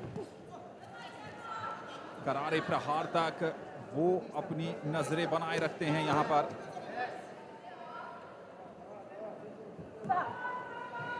एफएसएम बनाम चीन, मुकाबला दिलचस्प होता हुआ यहां पर देखना भी होगा कि क्या इस तीसरे और अंतिम दौर में जब 1.5 मिनट से भी कम का समय बाकी रह गया है तो जेनिफर चियांग कोई कमाल कर पाएंगी। क्या एक अपरकट उनको नॉकआउट की तरफ ले जाएगा? लेकिन ये सब सिर्फ कयास है। अनुमान और हकीकत के बीच एक लंबा सफर होता है और वो सफर तय किया जाता है परिश्रम से, वो सफर तय किया जाता है मेहनत के साथ, समर्पण के साथ, और उन सब से भी ज्यादा जो प्रेजेंस ऑफ माइंड है बॉक्सिंग रिंग में, वो आपको बढ़त दिलाने में अहम भूमिका निभाता है। लेकिन यहाँ सब कुछ चलता हुआ चीन की ली के पक्ष में। That is the contingent of the FSM looking a little distraught at what the outcome is going to be, because even though we in the commentary box may theorize about an uppercut and how she can come close and try and strike the chin of the target area, but that's not the case here. 30 seconds to go and Chiang is still struggling because Lee of China in the red trunks, you can see the support there from the spectator stand, has managed to weave and stay away, not allow Jennifer to land any punch. She's struggling right now in the trunks. The Chinese is just fighting for time. She has the points in her favor. And we can see the lighting also in the indoor hall changing because it's turned to dusk now outside. And that's the end of round 3. And it should be in favor of Lee from China. जी हाँ, बिल्कुल इसमें कोई दो राय यहाँ से तो नहीं दिख रहा है कि चीन की ली के हाथ से ये मुकाबला फिसलेगा। कमाल का प्रदर्शन किया, शुरू से ही डिफेंस पर ध्यान दिया और जैसे ही देखा कि एफएसएम की जेनिफर चियांग थोड़ी सी ढीली पड़ी, उनकी रफ्तार थोड़ी सी ढीली पड़ी, साथ ही साथ थोड़ी सी सुस्ती आई, तो उसके बाद एक के बाद एक प्रहार करने शुरू किए। कॉम्बिनेशन पंचेस अच्छा जड़ने में कामयाब हुई। वहां पर चीन की ली बहुत ज़्यादा हुक पर नहीं गई, जैब और क्रॉस पर ही फोकस रहा। और दूसरे मुकाबलों की तरह इस मुकाबले में भी अपरकट बहुत कम नजर आ रहे हैं महिला मुक्केबाजी में। और अब बारी है आधिकारिक परिणाम घोषणा की। चीन बनाम एफएसएम उम्मीद यही है कि सर्वसम्मत निर्णय के साथ, जी हाँ, चीन की ली ने इस मुकाबले को जीत लिया है। और देखिए मुस्कुराकर इस हार को स्वीकार रही हैं जेनिफर चियांग, और यही खेल भावना है। जीत में ना हार में किंचित नहीं, भयभीत में कर्तव्य पथ पर जो मिला, ये भी सही वो भी सही। तो आप इस खेल में आए हैं, हार जीत खेल का हिस्सा है, एक बार फिर देख लेते हैं। और ये जो राइट हुक और राइट स्ट्रेट जब में कामयाबी पाई थी यहां पर ली ने, उन्हीं का परिणाम है कि ये मुकाबला उनके पक्ष में गया है। कमाल का प्रदर्शन, जीत मुबारक हो ली आपको, और hard luck Jennifer Chiang. Tremendous right hook that we saw in the replay, and that explains why Lee won the bout in the bantamweight category. The next bout that's coming up is between Eng Khargal of Mongolia, who will be taking on Vietnamese Thi Kim and Vo in Ring B. In second bantamweight bout this evening, we're now into bout number 6 after bout number 5 got over in favor of Lee of China in the red trunks. And she now moves into the round of 32, having won this bout in the round 64. Next up, as he mentioned earlier, it is Ekarajal of Mongolia taking on Thikam Anvo of Vietnam. This would be bout number 6 in this evening. We've seen plenty of action. More importantly, in the Ring A, Preeti has won a bout as well. That was the associated victory. 5 line judges: Mohammad of Algeria, Stanislav of Czechoslovakia, Ishan Guli of Turkmenia, and 2 other judges who are part of the supervisor and the referee, the officiating personnel for this particular bout. Plenty of action that we are seeing here at the KD Jadhav Indoor Hall, IG Sports Complex. Today's day 1 of the bouts taking place, and the lights are being turned on more vigorously because dusk has fallen. It's pretty dark outside, and but the action has not changed here in any which way. The focus is on the rings now, with all the lights at work, as you can see. The Mongolian boxer now making her way into Ring B. It is a Mongolian boxer, Enka Yargal from Mongolia. Mongolia, of course, has a reputation for churning out wrestlers. It's also part of their national proceedings. Now you have the Vietnamese boxer also making her way into Ring B. Her name is Thi Kim An Vo. She is in the blue trunks, even though she's wearing a red jacket on top. But she would be wearing blue when she enters the ring. That is a Mongolian boxer, only 23 years old. They have a legacy of wrestling. But contact sport is what boxing is, and they made a name for themselves in boxing as well. जी हाँ, बिल्कुल।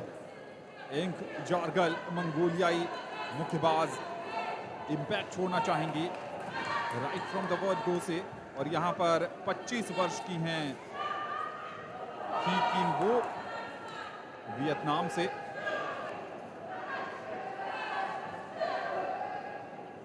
भारत तीसरी बार विश्व महिला मुक्केबाजी championship का आयोजन कर रहा है। 2006 में पहली बार, 2018 में दूसरी बार, और अब 2023 में इंदिरा गांधी स्पोर्ट्स कॉम्प्लेक्स, देश की राजधानी दिल्ली के केडी जाधव इंडोर हॉल से आप ये सीधा प्रसारण देख रहे हैं दूरदर्शन के माध्यम से। ये मुकाबला जो है वो पैंथम वेट श्रेणी का है। 52 से 54 किलोग्राम भार का ये मुकाबला, और इसमें मंगोलिया बनाम वियतनाम, मंगोलियाई मुक्केबाज रेड कॉर्नर पर हैं। ताजिकिस्तान के मंसूर इस मुकाबले के रेफरी हैं। मुकाबले की शुरुआत हो चुकी है। रेड कॉर्नर पर मंगोलिया की एंक जारगल, ब्लू कॉर्नर पर वियतनाम की थी किम वो। अटैक तो देखिए, वियतनाम की मुक्केबाज थी किम का अटैक शुरू हो चुका है।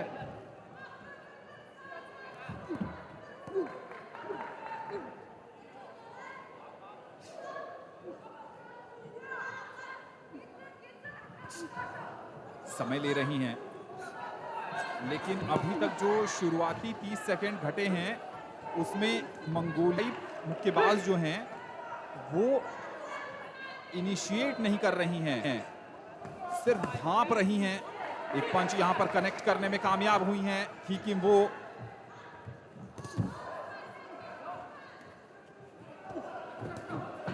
ब्लू कॉर्नर की तरफ से एक के बाद एक पंचेस जड़े जा रहे हैं, वहां पर अपने को पीछे कर रही हैं कमर के सहारे, अपने शरीर के अपर पोर्शन को मूव करके बचने की कोशिश है। फुट भी कमाल का है वियतनाम की थीकिम वो का। एक बार फिर क्लिंच और होल्ड। मंसूर ने कहा, जो ताजिकिस्तान के रेफरी हैं, दूर रहिए, हेड अप करके खेलिए। और इस बार राइट स्ट्रेट की तरफ गई जरूर थी, लेकिन कनेक्ट नहीं हुआ है वो पंच। इस बार राइट स्ट्रेट पर एक पंच जड़ने में कामयाब हुई हैं, लेकिन इस तरीके से आप बाह मरोड़ कर गिराने की कोशिश नहीं कर सकते मुक्केबाजी में। और कई बार टैक्टिकल अप्रोच भी होता है अर्जुन की, थोड़ा सा 2-3 सेकंड सांस लेने का मौका मिल जाए और प्रहार से बच भी जाएं। Yes, and usually it is done by the boxer looking to take advantage of the offensive techniques of the opposing boxer. And this time the Vietnamese boxer is losing his foothold but managed to regain it. Clinching and holding again. And sometimes you clinch and hold and make some space between yourself and the opposing boxer to then strike back. And that's what we've seen from the Vietnamese boxer. This is something for the referee to observe as well, and they are the right person to intervene if they feel that something has been taken advantage of. And over here the referee has intervened because the hands, the arm cannot be used to push the boxer away. You have to exchange blows. But we have seen a certain line of technique from the Vietnamese boxers, that they tend to be very tenacious. They don't give up. They're very patient. And over here the Mongolian boxer Mungun Sek has managed to counterpunch, even though the Vietnamese technique has been very unorthodox, very difficult to take into account. And my sense is that the judges may rule once again in favor of Vietnam. जी हाँ, यहाँ से बिल्कुल साफ लग रहा है कि blue corner की जो थीकिम वो हैं, उन्होंने कुछ पंचेस बिल्कुल टारगेट पर जड़े हैं। निर्णय स्प्लिट आया है, लेकिन आया जरूर है वियतनाम की मुक्केबाज थीकिम वो के पक्ष में। एक जज ने निर्णय दिया है मंगोलिया के फेवर में। ये देखिए, अपर कट ट्राई जरूर किया था वहां पर मंगोलिया की मुक्केबाज ने, लेकिन हवाई फायरिंग। एक दूसरे को क्लिंच और होल्ड, लेकिन पंच जब जड़ने की बारी आई तो ज्यादा पंचेस थीकिम ने जड़े थे। एक अपर कट अगर किसी ओपोनेंट मुक्केबाज के चिन पर और तेज से लग जाए तो फिर काम तमाम हो सकता है। अगर नाक पर लगे तो नॉकआउट के चांसेस बन जाते हैं, लेकिन अब तक ऐसा कुछ दिखा नहीं है। राउंड नंबर 2 की शुरुआत हो गई है। यहाँ पर वापसी करने का रास्ता तलाशना ही पड़ेगा एंक जारगल को मंगोलिया की। एक निर्णय उनके पक्ष में है, इस बार कोशिश करेंगी कि पांचों को प्रभावित करें, आसान नहीं है। दूसरी तरफ थीकिम बहुत चतुर हैं, चालाक हैं और खासकर चपल भी हैं, फुर्तीली हैं अपने फुटवर्क के मामले में। Yes, but somehow the footwork, even though it's quite fast, it's not connected with how she throws a punch. But she won the first round, and this time a strong counter punch there by the Mongolian boxer that connected right into the face. But the Vietnamese boxer doing well to weave away immediately thereafter. It could have been more damage. We'll have to wait and see how the line judges react to that. But still 2 minutes more to go in this second round. The Vietnamese boxer in the blue trunks. We just saw the corner of Mongolia. Very patient. They don't lose their temper. Quick footwork there. And this time looking to land a punch. Combination punches, counter punches. Vietnam doing well this time. जी हाँ, बिल्कुल और मंगोलियाई मुक्केबाज एंक जारगल की भी तारीफ करनी होगी। दूसरे दौर में उन्होंने अपने खेल के स्तर को ऊपर उठाया है। के बाद क्रॉस भी कनेक्ट किया था। यहाँ पर मंसूर जो ताजिकिस्तान के रेफरी हैं वो इंटरवीन करते हुए कह रहे हैं पुश नहीं कर सकती आप। एक लेफ्ट क्रॉस और चीयर सुनिए, मंगोलिया स्टैंड से आता हुआ। और दोनों ही मुक्केबाज जो हैं वो ऑर्थोडॉक्स स्टांस के साथ इस मुकाबले में खेल रही हैं, यानी दोनों ही मुक्केबाजों के जो राइट हैंड हैं वो स्ट्राइकिंग हैंड हैं। चेक करने का प्रयास था वहां पर। ठीक इनका शोर सुनिए, वियतनाम का समर्थन चीयर कर रहे हैं, लेकिन ऐसा लग रहा है कि शायद मंगोलियाई मुक्केबाज ने दूसरे दौर में बाजी पलटने की कोशिश की है बहुत हद तक। ये तो परिणाम बताएगा, लेकिन बहुत ही ज्यादा आक्रामक मुक्केबाजी का प्रदर्शन मंगोलिया की एंक जारगल की तरफ से। एक बढ़िया वहां पर हुक ट्राई किया था।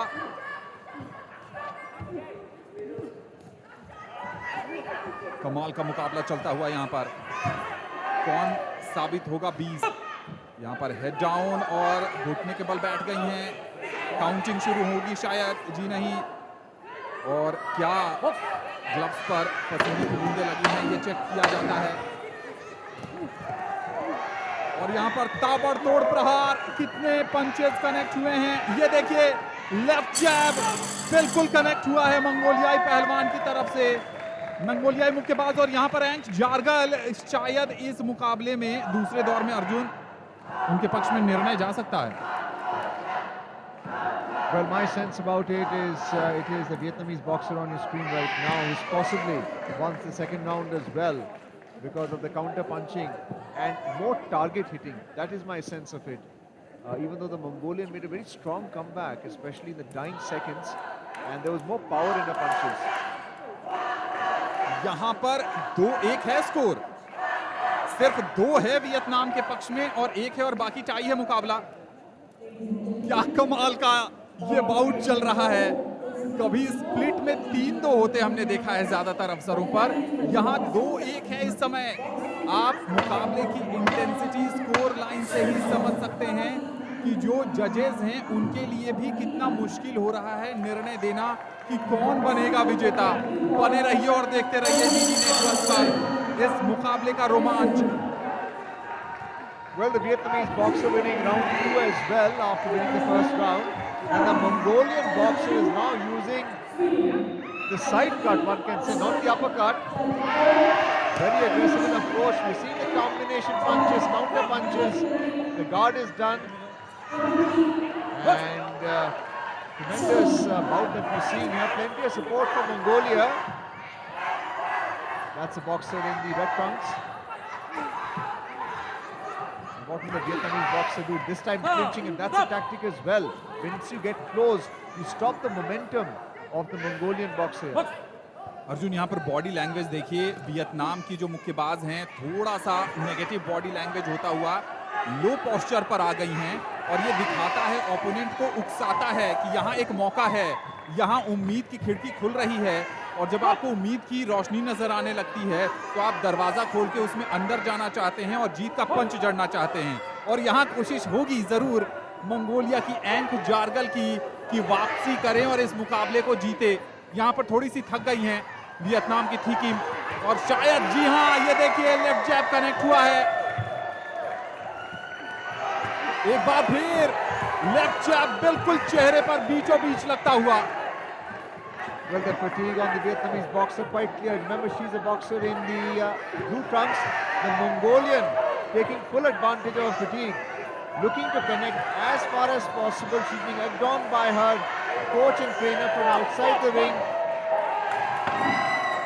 And the referee has now stopped the contest. No, in fact, it is the 8-point count. We'll have to wait and see if it continues. It does. 1 more minute to go. क्या कमाल की वापसी की है, जितनी तारीफ की जाए उतनी कम है। पिछड़ने के बाद मुक्केबाजी में वापसी करना बहुत कम देखने को मिलता है।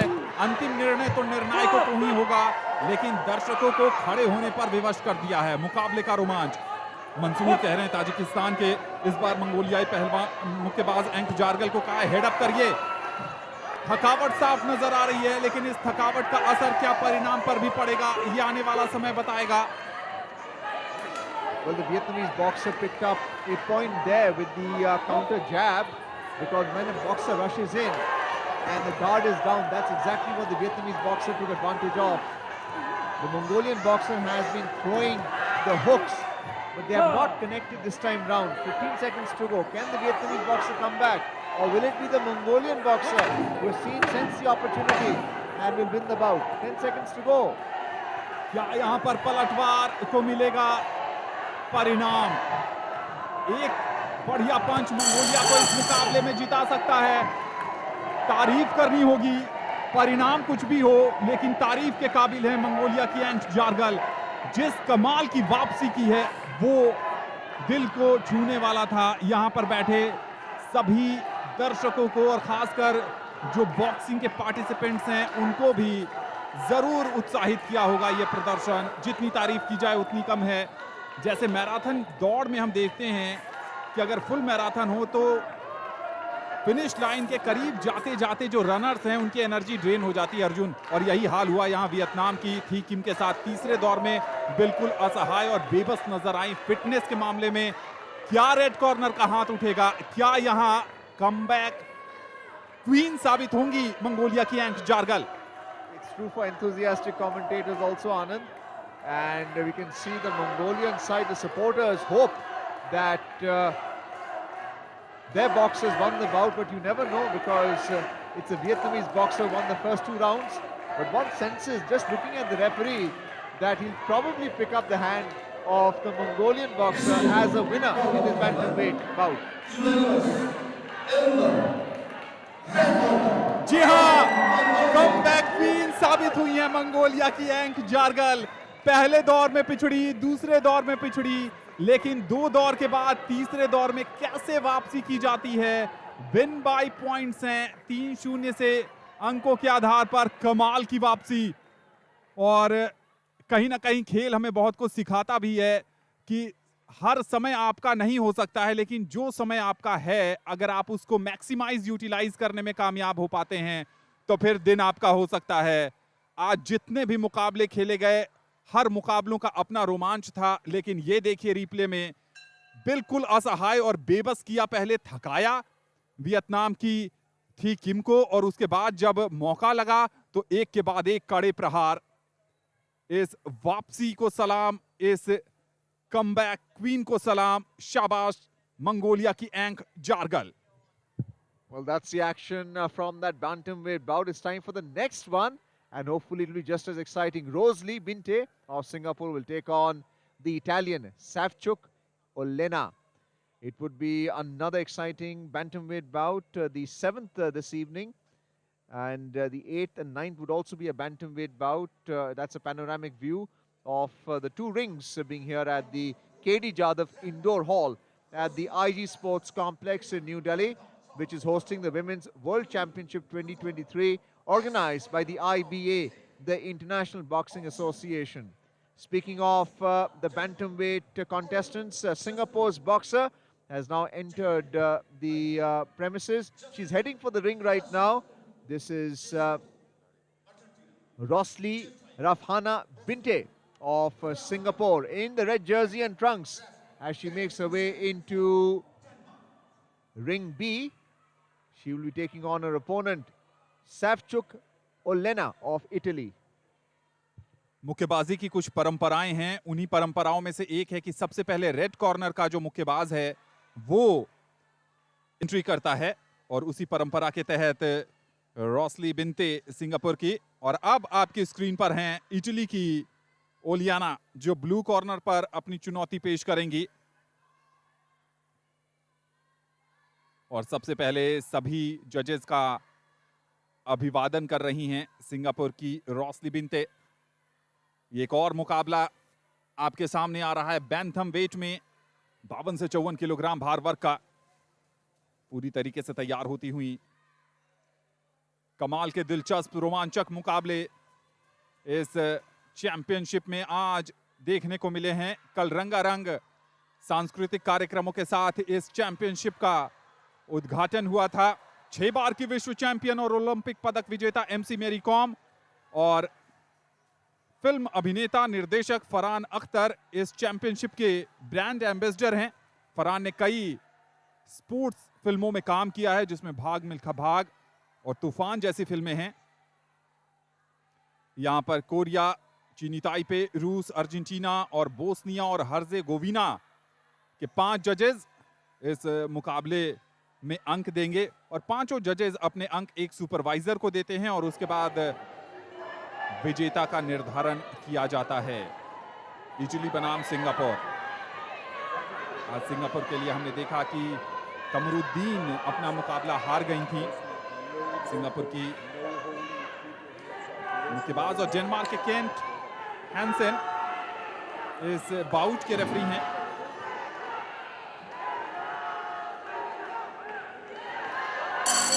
और इसके साथ ही मुकाबले की शुरुआत हो गई है। इटली ब्लू कॉर्नर पर ओलियाना, सिंगापुर रेड कॉर्नर पर Rosalie बिनते। Well, Rosli is the shorter of the two boxers. The Italian Savchuk has a guard up. She is looking to make room.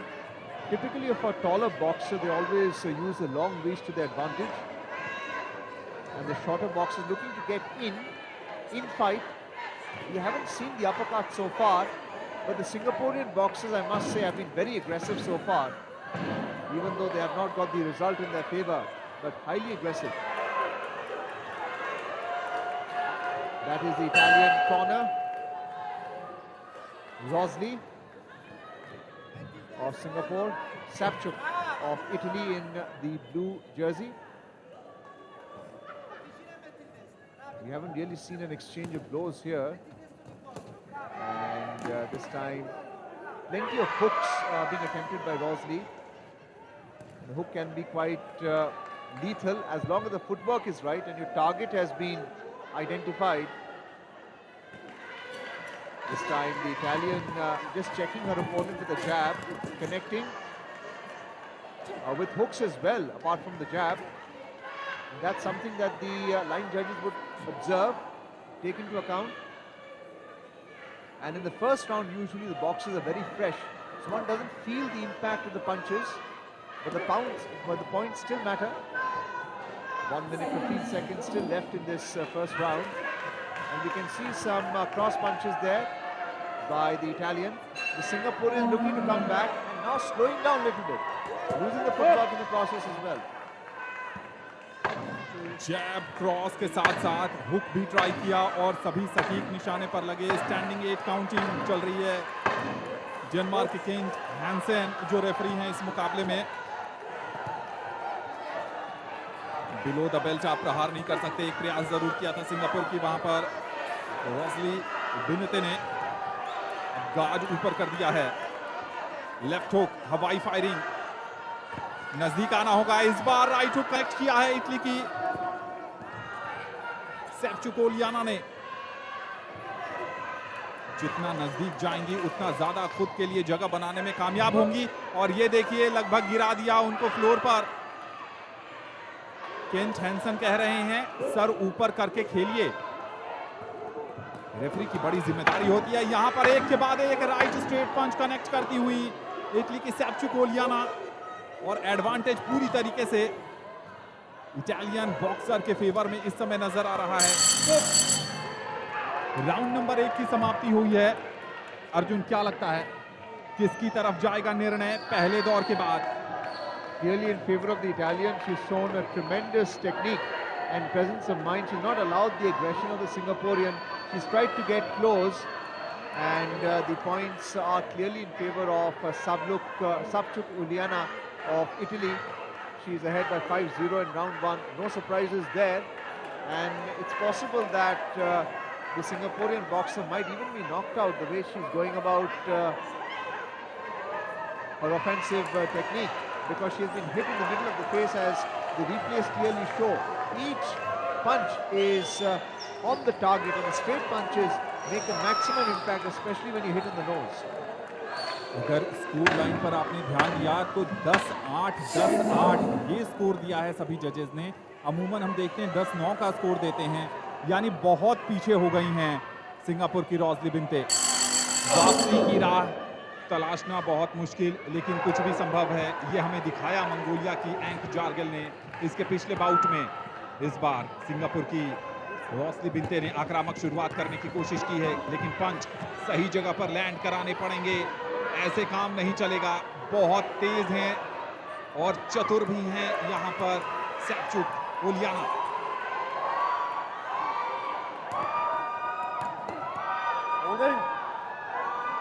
Hold और क्लिंच समय अपने लिए बर्बाद कर रही हैं रोजली बिंते।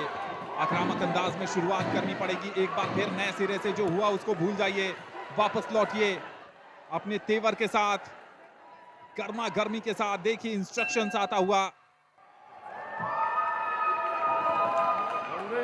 जी नहीं, इस दूसरे दौर के पहले मिनट में ऐसा कुछ लगा नहीं है रोजली बिंते की तरफ से कि वो वापस आ रही हैं इस मुकाबले में। एक बार फिर डेनमार्क के रेफरी हैंसन उनको कह रहे हैं हेड अप करके खेलिए, सर अगर झुकाएंगी चोटिल होने का खतरा बढ़ेगा।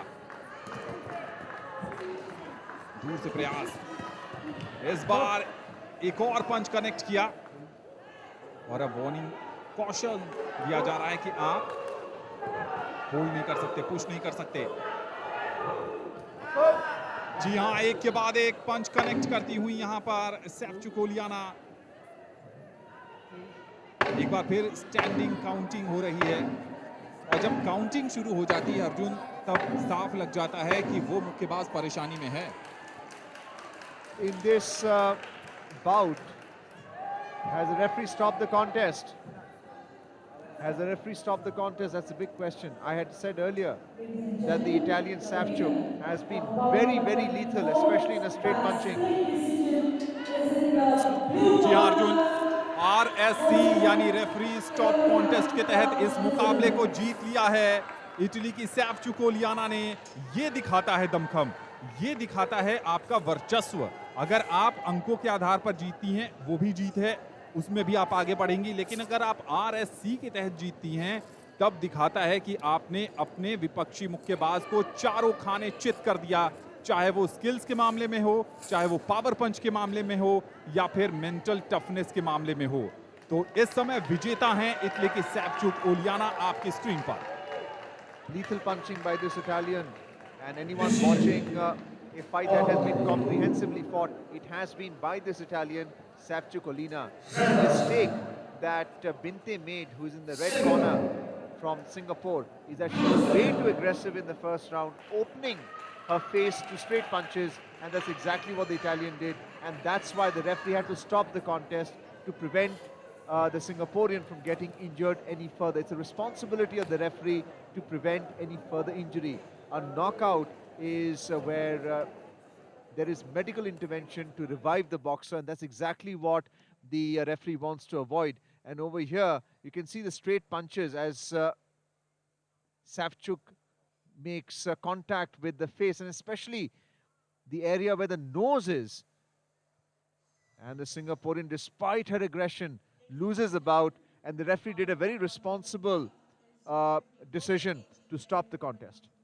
लेफ्ट जैब और उसके बाद राइट स्ट्रेट बिल्कुल नाक पर। उस पंच की झन्नाहट अब तक महसूस कर रही होंगी, और झन्नाटेदार पंचेस का ही परिणाम था कि RSC के तहत उस मुकाबले को अपने नाम किया इटली की सेप्चुक ओलियाना ने। अब जो आपके बीच मुकाबला आ रहा है, एक और जबरदस्त मुकाबला है, और यह है बैंथम वेट में। Bele Fiki of Botswana will be taking on Koroli Yulia, again in the bantamweight category, 52 to 54 kilogram weight in this round of 64 bout. And the winner of this bout will then go into the round of 32. We saw tremendous sparring contest before.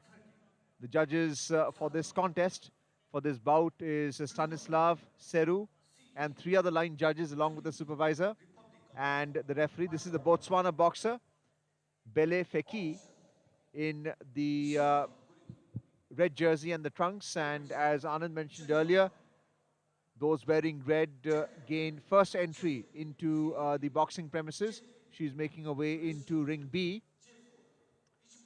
We're also hearing a great deal of other spectator interest, which is in the ring A. But the earlier bout was stopped because the referee has stopped the contest. This is from Moldova. The boxer is Koroli Ulia, and she will be taking on a Botswanan opponent, Bele Fekia. As she enters the ring, getting ready for her bout.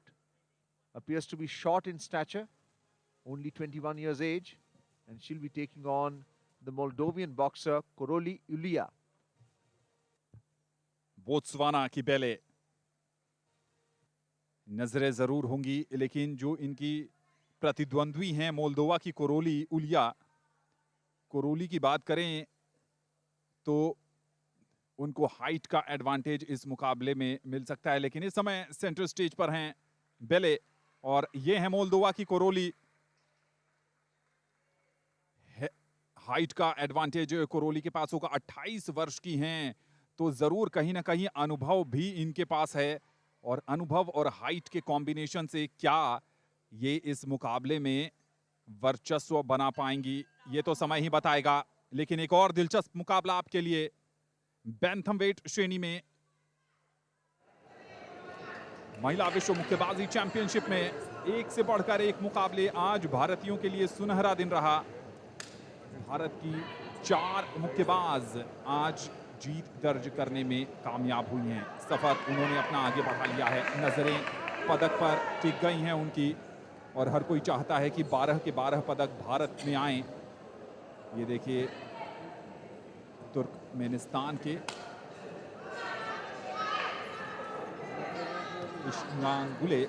ईशांगुले और ये हैं कोरोली उलिया, 28 वर्ष की मुक्केबाज। पहले दौर की शुरुआत होती हुई बोत्सवाना की बेले, बेले बनाम कोरोली, बोत्सवाना बनाम मोल्दोवा, रेड बनाम ब्लू। हाइट का एडवांटेज जरूर मिल रहा है इस समय कोरोली को।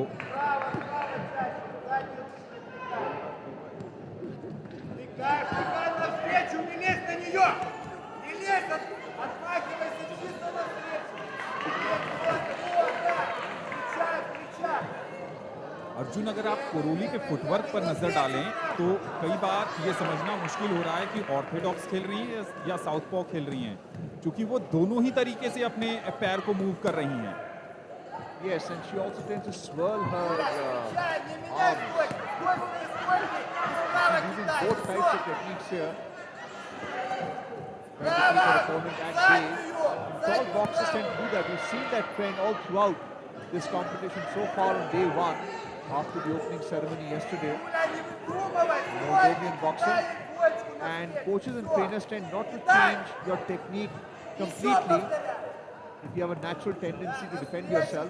That's what we're seeing here. This is quite unique to this Moldovan boxer, Koroli. And we've seen professional boxers do that also. It's very unique to them. But we have seen her use the left jab just as well as the right jab. The Botswanian boxer a little confused. She's shorter also, and she's trying to get close. A shorter boxer tries to do that, and what the taller boxer tries to do is keep the shorter boxer at bay. And this is where patience is so important. जी हाँ, बिल्कुल। अब ये साफ हो गया है कि वो भी ऑर्थोडॉक्स स्टांस के साथ ही खेल रही हैं, और बीच बीच में वो जिसको कहते हैं डबल ब्लफ दे रही हैं अपने फुटवर्क से बोत्सवाना की बेले को, लेकिन जरूर अपना प्रभाव छोड़ने में सफल हुई हैं कोरोली। राइट स्ट्रेट बिल्कुल जड़ा था और उसके अंक मिलेंगे। अब जो रेफरी हैं वो कह रहे हैं हेड अप करिए बोत्सवाना की बेले को। 1 मिनट से कम का समय रह गया है पहले दौर की समाप्ति पर। लॉन्ग रीच का फायदा उठाएंगी, चूंकि हाइट का एडवांटेज उनके पास है। लेकिन जो छोटे कद की मुक्केबाज होती हैं वो अपर कट पर ज्यादा ध्यान देती हैं, लेकिन यहाँ अब तक दिखा नहीं है। डिफेंस के मामले में दोनों ही मुक्केबाज ओपन गार्ड से खेल रही हैं, खासकर कोरोली ज्यादा ओपन गार्ड है उनका। गार्ड को पकड़ कर रखिए, मुश्किल हो सकती है चूंकि डिफेंस के भी अंक हैं। 12 सेकंड से भी कम का समय बाकी रह गया है। यहाँ पर पहुंच ही नहीं पा रही हैं बोत्सवाना की बेले, जहां पर टारगेट एरिया है वहां तक पहुंच नहीं पा रही हैं। और यहाँ पर होल्ड क्लिंच, इसके साथ ही पहले दौर की हो गई है समाप्ति, और पहले दौर के बाद ब्लू कॉर्नर का दबदबा देखा जा सकता है। क्या लगता है अर्जुन, ब्लू या red? It'll have to be blue because in the last 10 seconds he managed to land 3 or 4 counter punches. They were combination punches straight into the target area, and one could see the Botswanan boxer wince with pain, and I was right there because it's 4-1 in favor of the Moldovan in round 1. And you were asking me about the peculiar technique of the Moldovan boxer. Now I remember George Foreman, who won the heavyweight title in the second phase of his career, had a technique just like that, where the boxer would leave the hands hanging out as a form of defense, and mentioning about defensive technique. And this is where she connected with the right cross. That was a combination, and this was in the last 10-15 seconds, and that's the reason why she won the first round. Left jab से वो push करती हैं और फिर right cross से प्रहार कर रही हैं, ये है रणनीति। और अपने स्टांस से भी थोड़ा सा कंफ्यूजन में डाला है उन्होंने बोत्सवाना की बेले को। स्टांस तो और फिर ही है, लेकिन बीच बीच में वो चेंज कर लेती हैं। एक के बाद एक फायरिंग, यहाँ पर कड़े प्रहार, मुक्कों की बौछार हो गई है, पंचेस की बौछार हो गई है। दूसरे को लगभग होल्ड सा कर लिया, और रेफरी कह रहे हैं सर को ऊपर करके खेलिए। यही रणनीति है, जैब से पुश करना और उसके बाद क्रॉस से पंच जड़ देना। बिलो द बेल्ट आप प्रहार नहीं कर सकते हैं, रेफरी ने कहा है बिलो द बेल्ट बिल्कुल मत जाइए।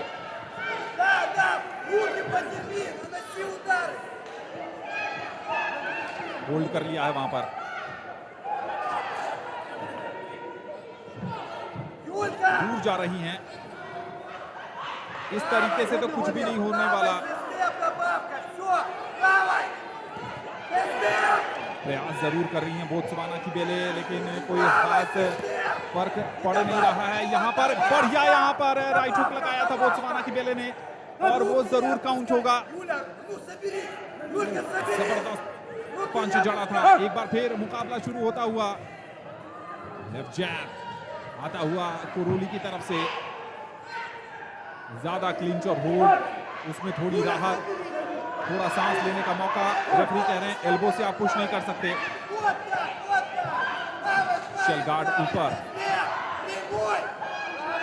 बोत्सवाना की मुक्केबाज की तारीफ करनी होगी, वापसी जरूर की है, लेकिन कहां तक प्रभावित कर पाएंगी? जी नहीं, पंच जड़ने की जरूरत है, पंच फेंकने की जरूरत नहीं है। और ऐसा लग रहा है कि वो अपनी हथेली से पुश करने की कोशिश ज्यादा कर रही हैं, पंच जड़ने की कम। यहाँ पर एक और जैब के बाद क्रॉस कनेक्ट किया है बोत्सवाना की बेले ने। 45 seconds to go, and the Moldovan boxer showing tremendous technique, not allowing her opponent to come close to her in red trunks. And that's the hallmark of someone who's well prepared. Koroli Julia in the blue trunks and jersey, weaving very well, using the full extent of the ring. And every time her opponent comes close, she clinches. And this time the counter punches there, straight punches, not with much force, but with sufficient footwork to earn a point. And you can see Pele now being fatigued at the end of round 2, and that's the end of round 2. The referee does warn the Moldovan that you can't use your elbow. And it's clear that the technique is very natural and peculiar to her. I mentioned about George Foreman, and that was used very effectively by him. So round 2 should also go in favor of the Moldovan. जी हाँ, बिल्कुल ऐसा लग रहा है और split में निर्णय आया है। 3 का निर्णय है कोरोली उलिया मोल्दोवा के पक्ष में और 1 का निर्णय है बोत्सवाना की बेले के पक्ष में और 1 जो है वो बराबरी पर है मामला। तो कुल मिलाकर बढ़त 3-1 की मोल्दोवा के कोरोली उलिया के पास है। ये देखिए, ऐसा लग रहा है कि पंच फेंक रही हैं बोत्सवाना की बेले जड़ने की बजाय और दूसरी तरफ बिल्कुल इंच परफेक्ट कुछ पंचेस जड़ने में कामयाबी पाई है। यहां पर जरूर लेफ्ट जैब कनेक्ट किया था बोत्सवाना की बेले ने और ये राइट क्रॉस भी आया था। एक बार फिर जैब पर परेशान किया लेकिन ये बिल्कुल नाक और आंख के आक्रामक शुरुआत तीसरे और अंतिम दौर की। बोत्सवाना की बेले को पता है कि यहां चूके तो फिर घर जाकर ही रुकना पड़ेगा अगर भारत में अपने सफर को विश्व महिला मुक्केबाजी चैंपियनशिप में आगे बढ़ाना है तो यहां कमाल का प्रदर्शन करना पड़ेगा। लेफ्ट जैब के बाद एक क्रॉस भी कनेक्ट किया है बोत्सवाना की बेले ने। यहां पर तो कोई भी अंक ऐसे मिलने वाला नहीं है। Well, what the Botswanan boxer lacks is proper footwork. There isn't enough power flowing through the legs. It's all from the upper torso. And being short also is a handicap for her against the Moldovan Koroli, who has managed to use a long reach. She also does not have much leverage in terms of footwork. But the long reach has certainly helped her. And this time looking to get underneath. Her head has been down, once again being warned by the referee, the Moldovan. But Bele is clearly tired. She has a shell guard, but she's not able to come close. This time looking to attempt, but the footwork was absent. It's only the upper torso in action there. And the Moldovan once again getting sufficient distance between herself and the attempt to knock her out by Bele of Botswana in the red trunks. Referee वही कह रहे हैं कि आप हथेली के पास के हिस्से से पंच नहीं कर सकती, पुश नहीं कर सकती, आपको पंच जड़ना पड़ेगा और बार बार यही प्रयास कर रही हैं जिसका कोई फायदा होने वाला नहीं है। और अब समझ गई हैं, यहां पर बढ़िया कनेक्ट किया है। जैब के बाद क्रॉस आता हुआ बोत्सवाना की बेले की तरफ से थोड़ा सा असमंजस में डाला जरूर है मोल्दोवा की कोरोली को। समय अभी भी 1 मिनट का है। अगर 2-3 पंच जड़ने में कामयाब हो जाती हैं बेले तो इस मुकाबले का रोमांच बढ़ जाएगा। दूर से खेल रही हैं, लॉन्ग रीच का फायदा उठाने की कोशिश है कोरोली की। क्लिंच किया है, ज्यादा समय गंवाने की आवश्यकता नहीं है बेले को। ये देखिए, जरूर यहां पर चेतावनी मिल रही है कि आप ऐसे नहीं कर सकती। और ये देखिए, एग्रेशन के साथ साथ उत्साह बढ़ा रहे हैं, टिप्स दे रहे हैं, बता रहे हैं कि आपको इस अंदाज में खेलना है। क्या बोत्सवाना की बेले यहां पर उलट फेर कर पाएंगी? अब तक सब कुछ जा रहा है कोरोली के पक्ष में। पंचेस कनेक्ट नहीं हो रहे हैं, पुश ज्यादा देखने को मिल रहा है इस मुकाबले में अब तक। आप पीछे से पंच नहीं जड़ सकते हैं, रेफरी की पैनी निगाह है और अब बहुत स्लो हो गई हैं। मुकाबले की समाप्ति हो गई है अर्जुन और ऐसा लग रहा है कि ब्लू कॉर्नर का हाथ हवा में लहराने वाला है। Well, it's no longer a soft assumption. Bele of Botswana, as you can see her on the screen, is clearly dejected, tired.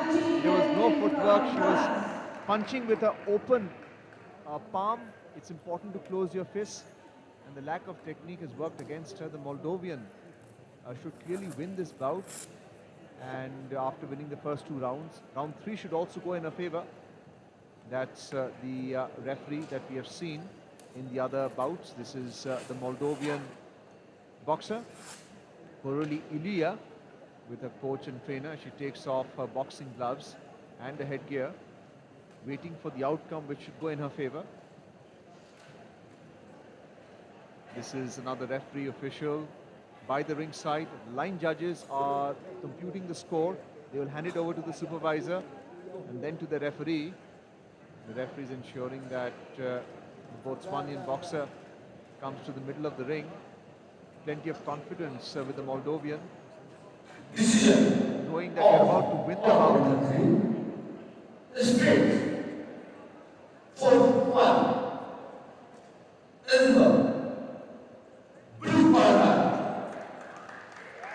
No surprises there. Karoli is the winner of this bout against Bele of Botswana.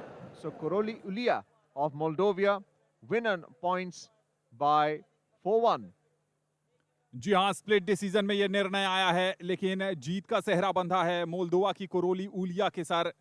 कमाल का प्रदर्शन किया, जो अनुभव है, जो height है और जो उन्होंने एक स्किल यहाँ पर दिखाई। एक बार फिर रिप्ले में देखते हैं इस मुकाबले के कुछ शानदार मोमेंट्स को।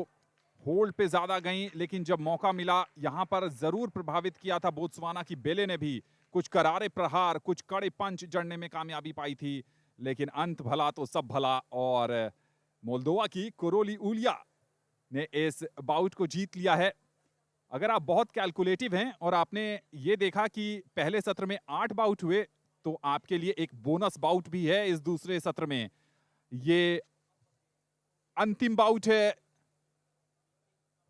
बी रिंग में, जहां कोरिया का सामना होना है स्पेन के साथ। स्पेन की Maria del Carmen.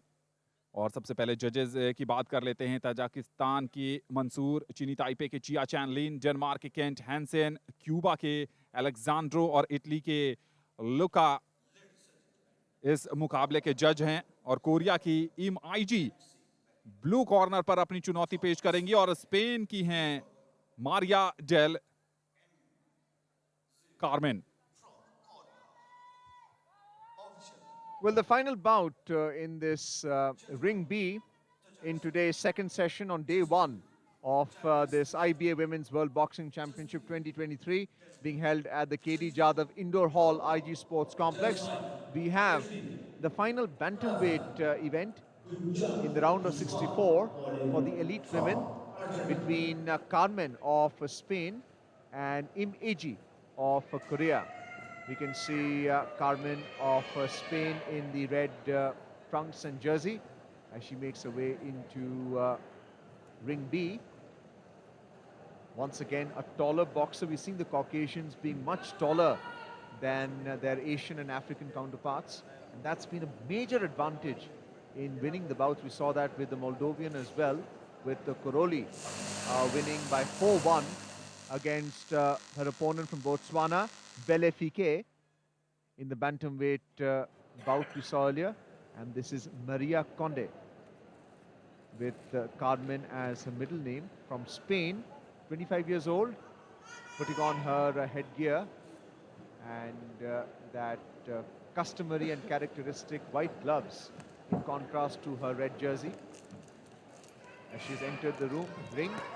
And we have also now have Im Eji from Korea, who is in the blue trunks and jersey, 23 years old, and no surprises, the shorter of the two opponents. Arjun ये कह रही हैं कि मैं हूं ना इस मुकाबले में। Right. Well, you can never underestimate a shorter opponent either,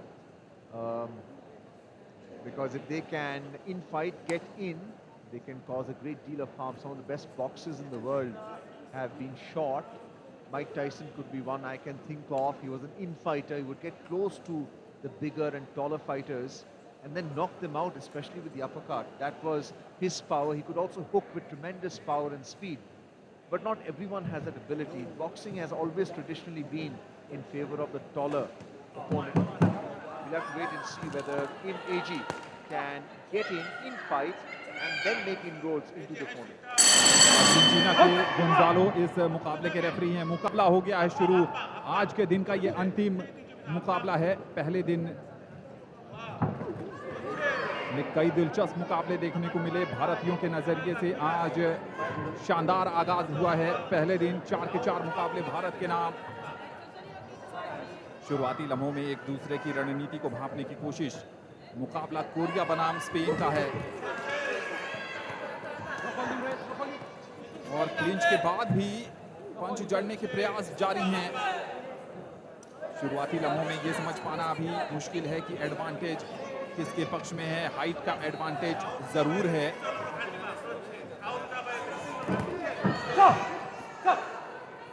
लेकिन गुंजालो ने रोक दिया है खेल को, इंटरवीन किया है। दोनों को कह रहे हैं हेडअप करके खेलिए।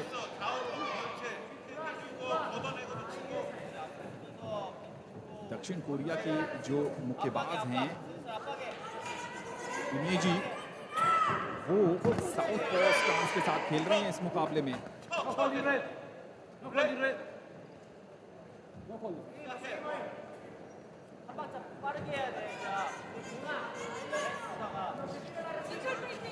और समर्थन मौजूद है, स्टैंड से चीयर कर रहे हैं स्पेन की मुक्केबाज को।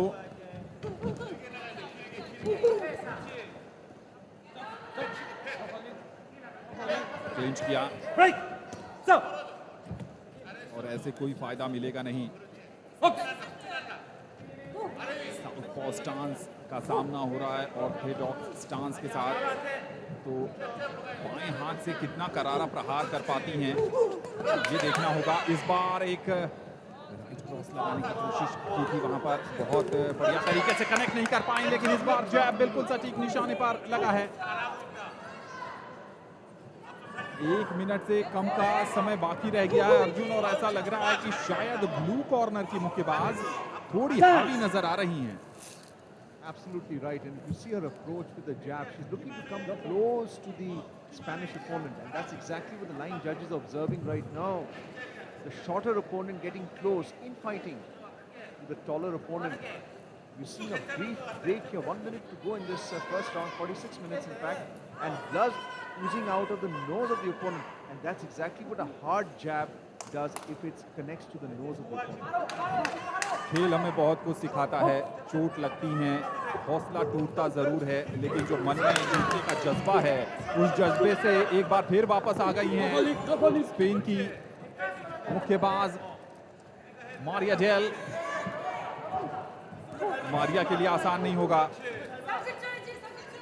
जब नाक से खून आ जाए उसके बाद अगर आप मुकाबले में अपना इम्पैक्ट छोड़ने में कामयाब होती हैं तो फिर बड़ी कामयाबी है। शायद इस खेल को रोका जाएगा, चूंकि नाक से लगातार खून बह रहा है। एक और मेडिकल असिस्टेंस लिया जा रहा है यहाँ पर।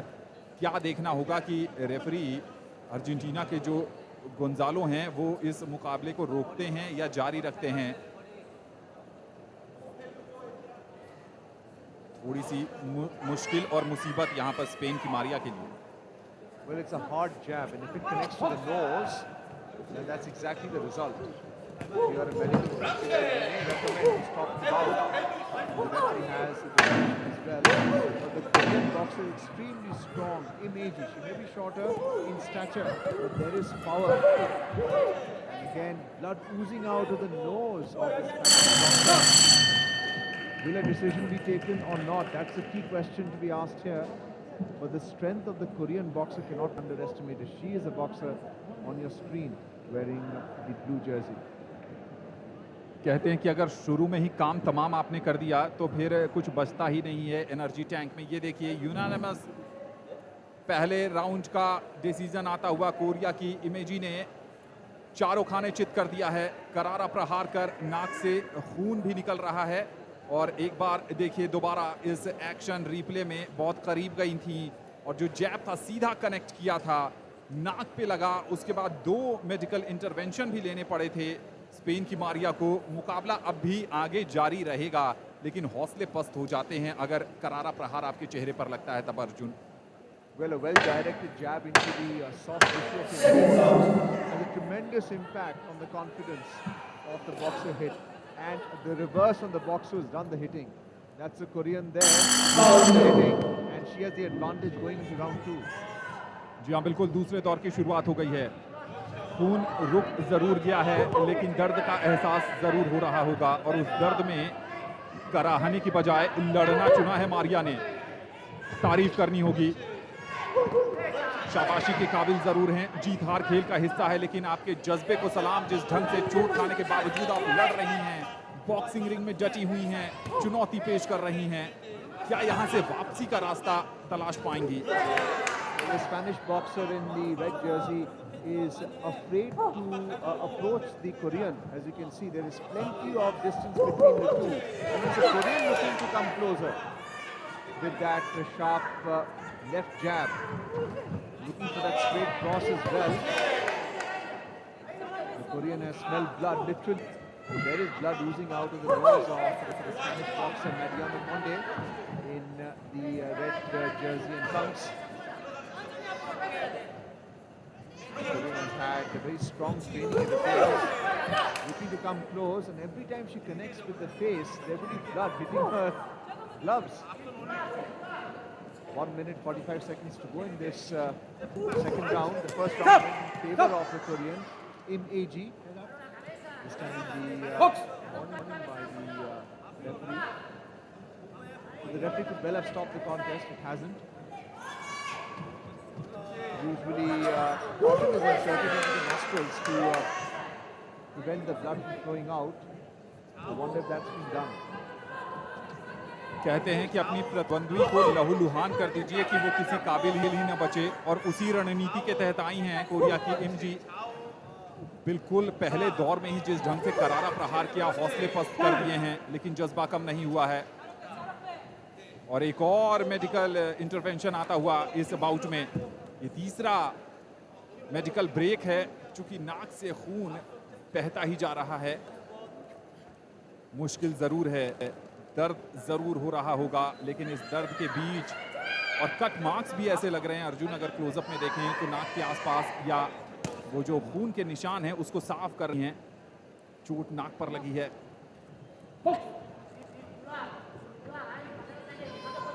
Well, usually boxers break nose and have their nose broken so that in the middle of the bout they don't have a problem with injury. But I don't think the nose is broken. It's probably a tissue damage which is causing all the noise, the nosebleed. But she is in discomfort. And the Korean looking to come closer. Every time she connects to the nose, there is nosebleed that affects out of that contact. थोड़ा सा भी वहां पर touch हो रहा है उनका boxing पंच, तो खून की धाराएं बह रही हैं। एक बार फिर जैब कनेक्ट करती हुई और वह उसी दिशा में वहीं पर जैब कनेक्ट किया है। मुश्किल जरूर है, लेकिन असंभव कुछ भी नहीं। यहां से एवरेस्ट की तरह चढ़ाई करनी पड़ेगी अगर इंडिया को इस मुकाबले को जीतना है तो। अब थोड़ा सा दूर हट रही हैं, थोड़ा पीछे चली जा रही हैं। पंच से बचने की कोशिश। दूसरे दौर की समाप्ति हो गई है और दूसरे दौर के बाद ही बिल्कुल स्पष्ट है कि दक्षिण कोरिया की इम जी इस मुकाबले में बढ़त पर होंगी। Absolutely right. Because of the third medical intervention in the second round, there would be some psychological impact on the line judges. And the Spanish boxer in the red trunks was keeping a distance. We didn't see her make contact, especially with her jab, and definitely no right cross whatsoever to speak of. And therefore, round 2 has also gone in favor of AG Im of Korea. We're taking the example of Mike Tyson earlier, with the ability, 5 foot 10 inches, able to overcome boxers who were much bigger and taller than him. We've seen in AG of Korea, he's able to come back very strongly. So he has a very sharp jab, waiting for that left cross. That's what makes her so lethal. And she's definitely a boxer to watch out for in the welterweight category. Round 3 has now started. Can the Spaniard make a comeback? We have plenty of support on our left. जी हाँ, बिल्कुल। Spain से जो मुक्केबाजी दल आया है वो उनका उत्साह बढ़ा रहा है, उत्साह बढ़ाने के काबिल भी हैं वो। एक और बहुत ही करारा पंच, लेफ्ट जैब के बाद राइट क्रॉस आता हुआ सीधा उनके चेहरे पर। अंकों की बौछार होगी इस कनेक्टिंग पंच के जरिए।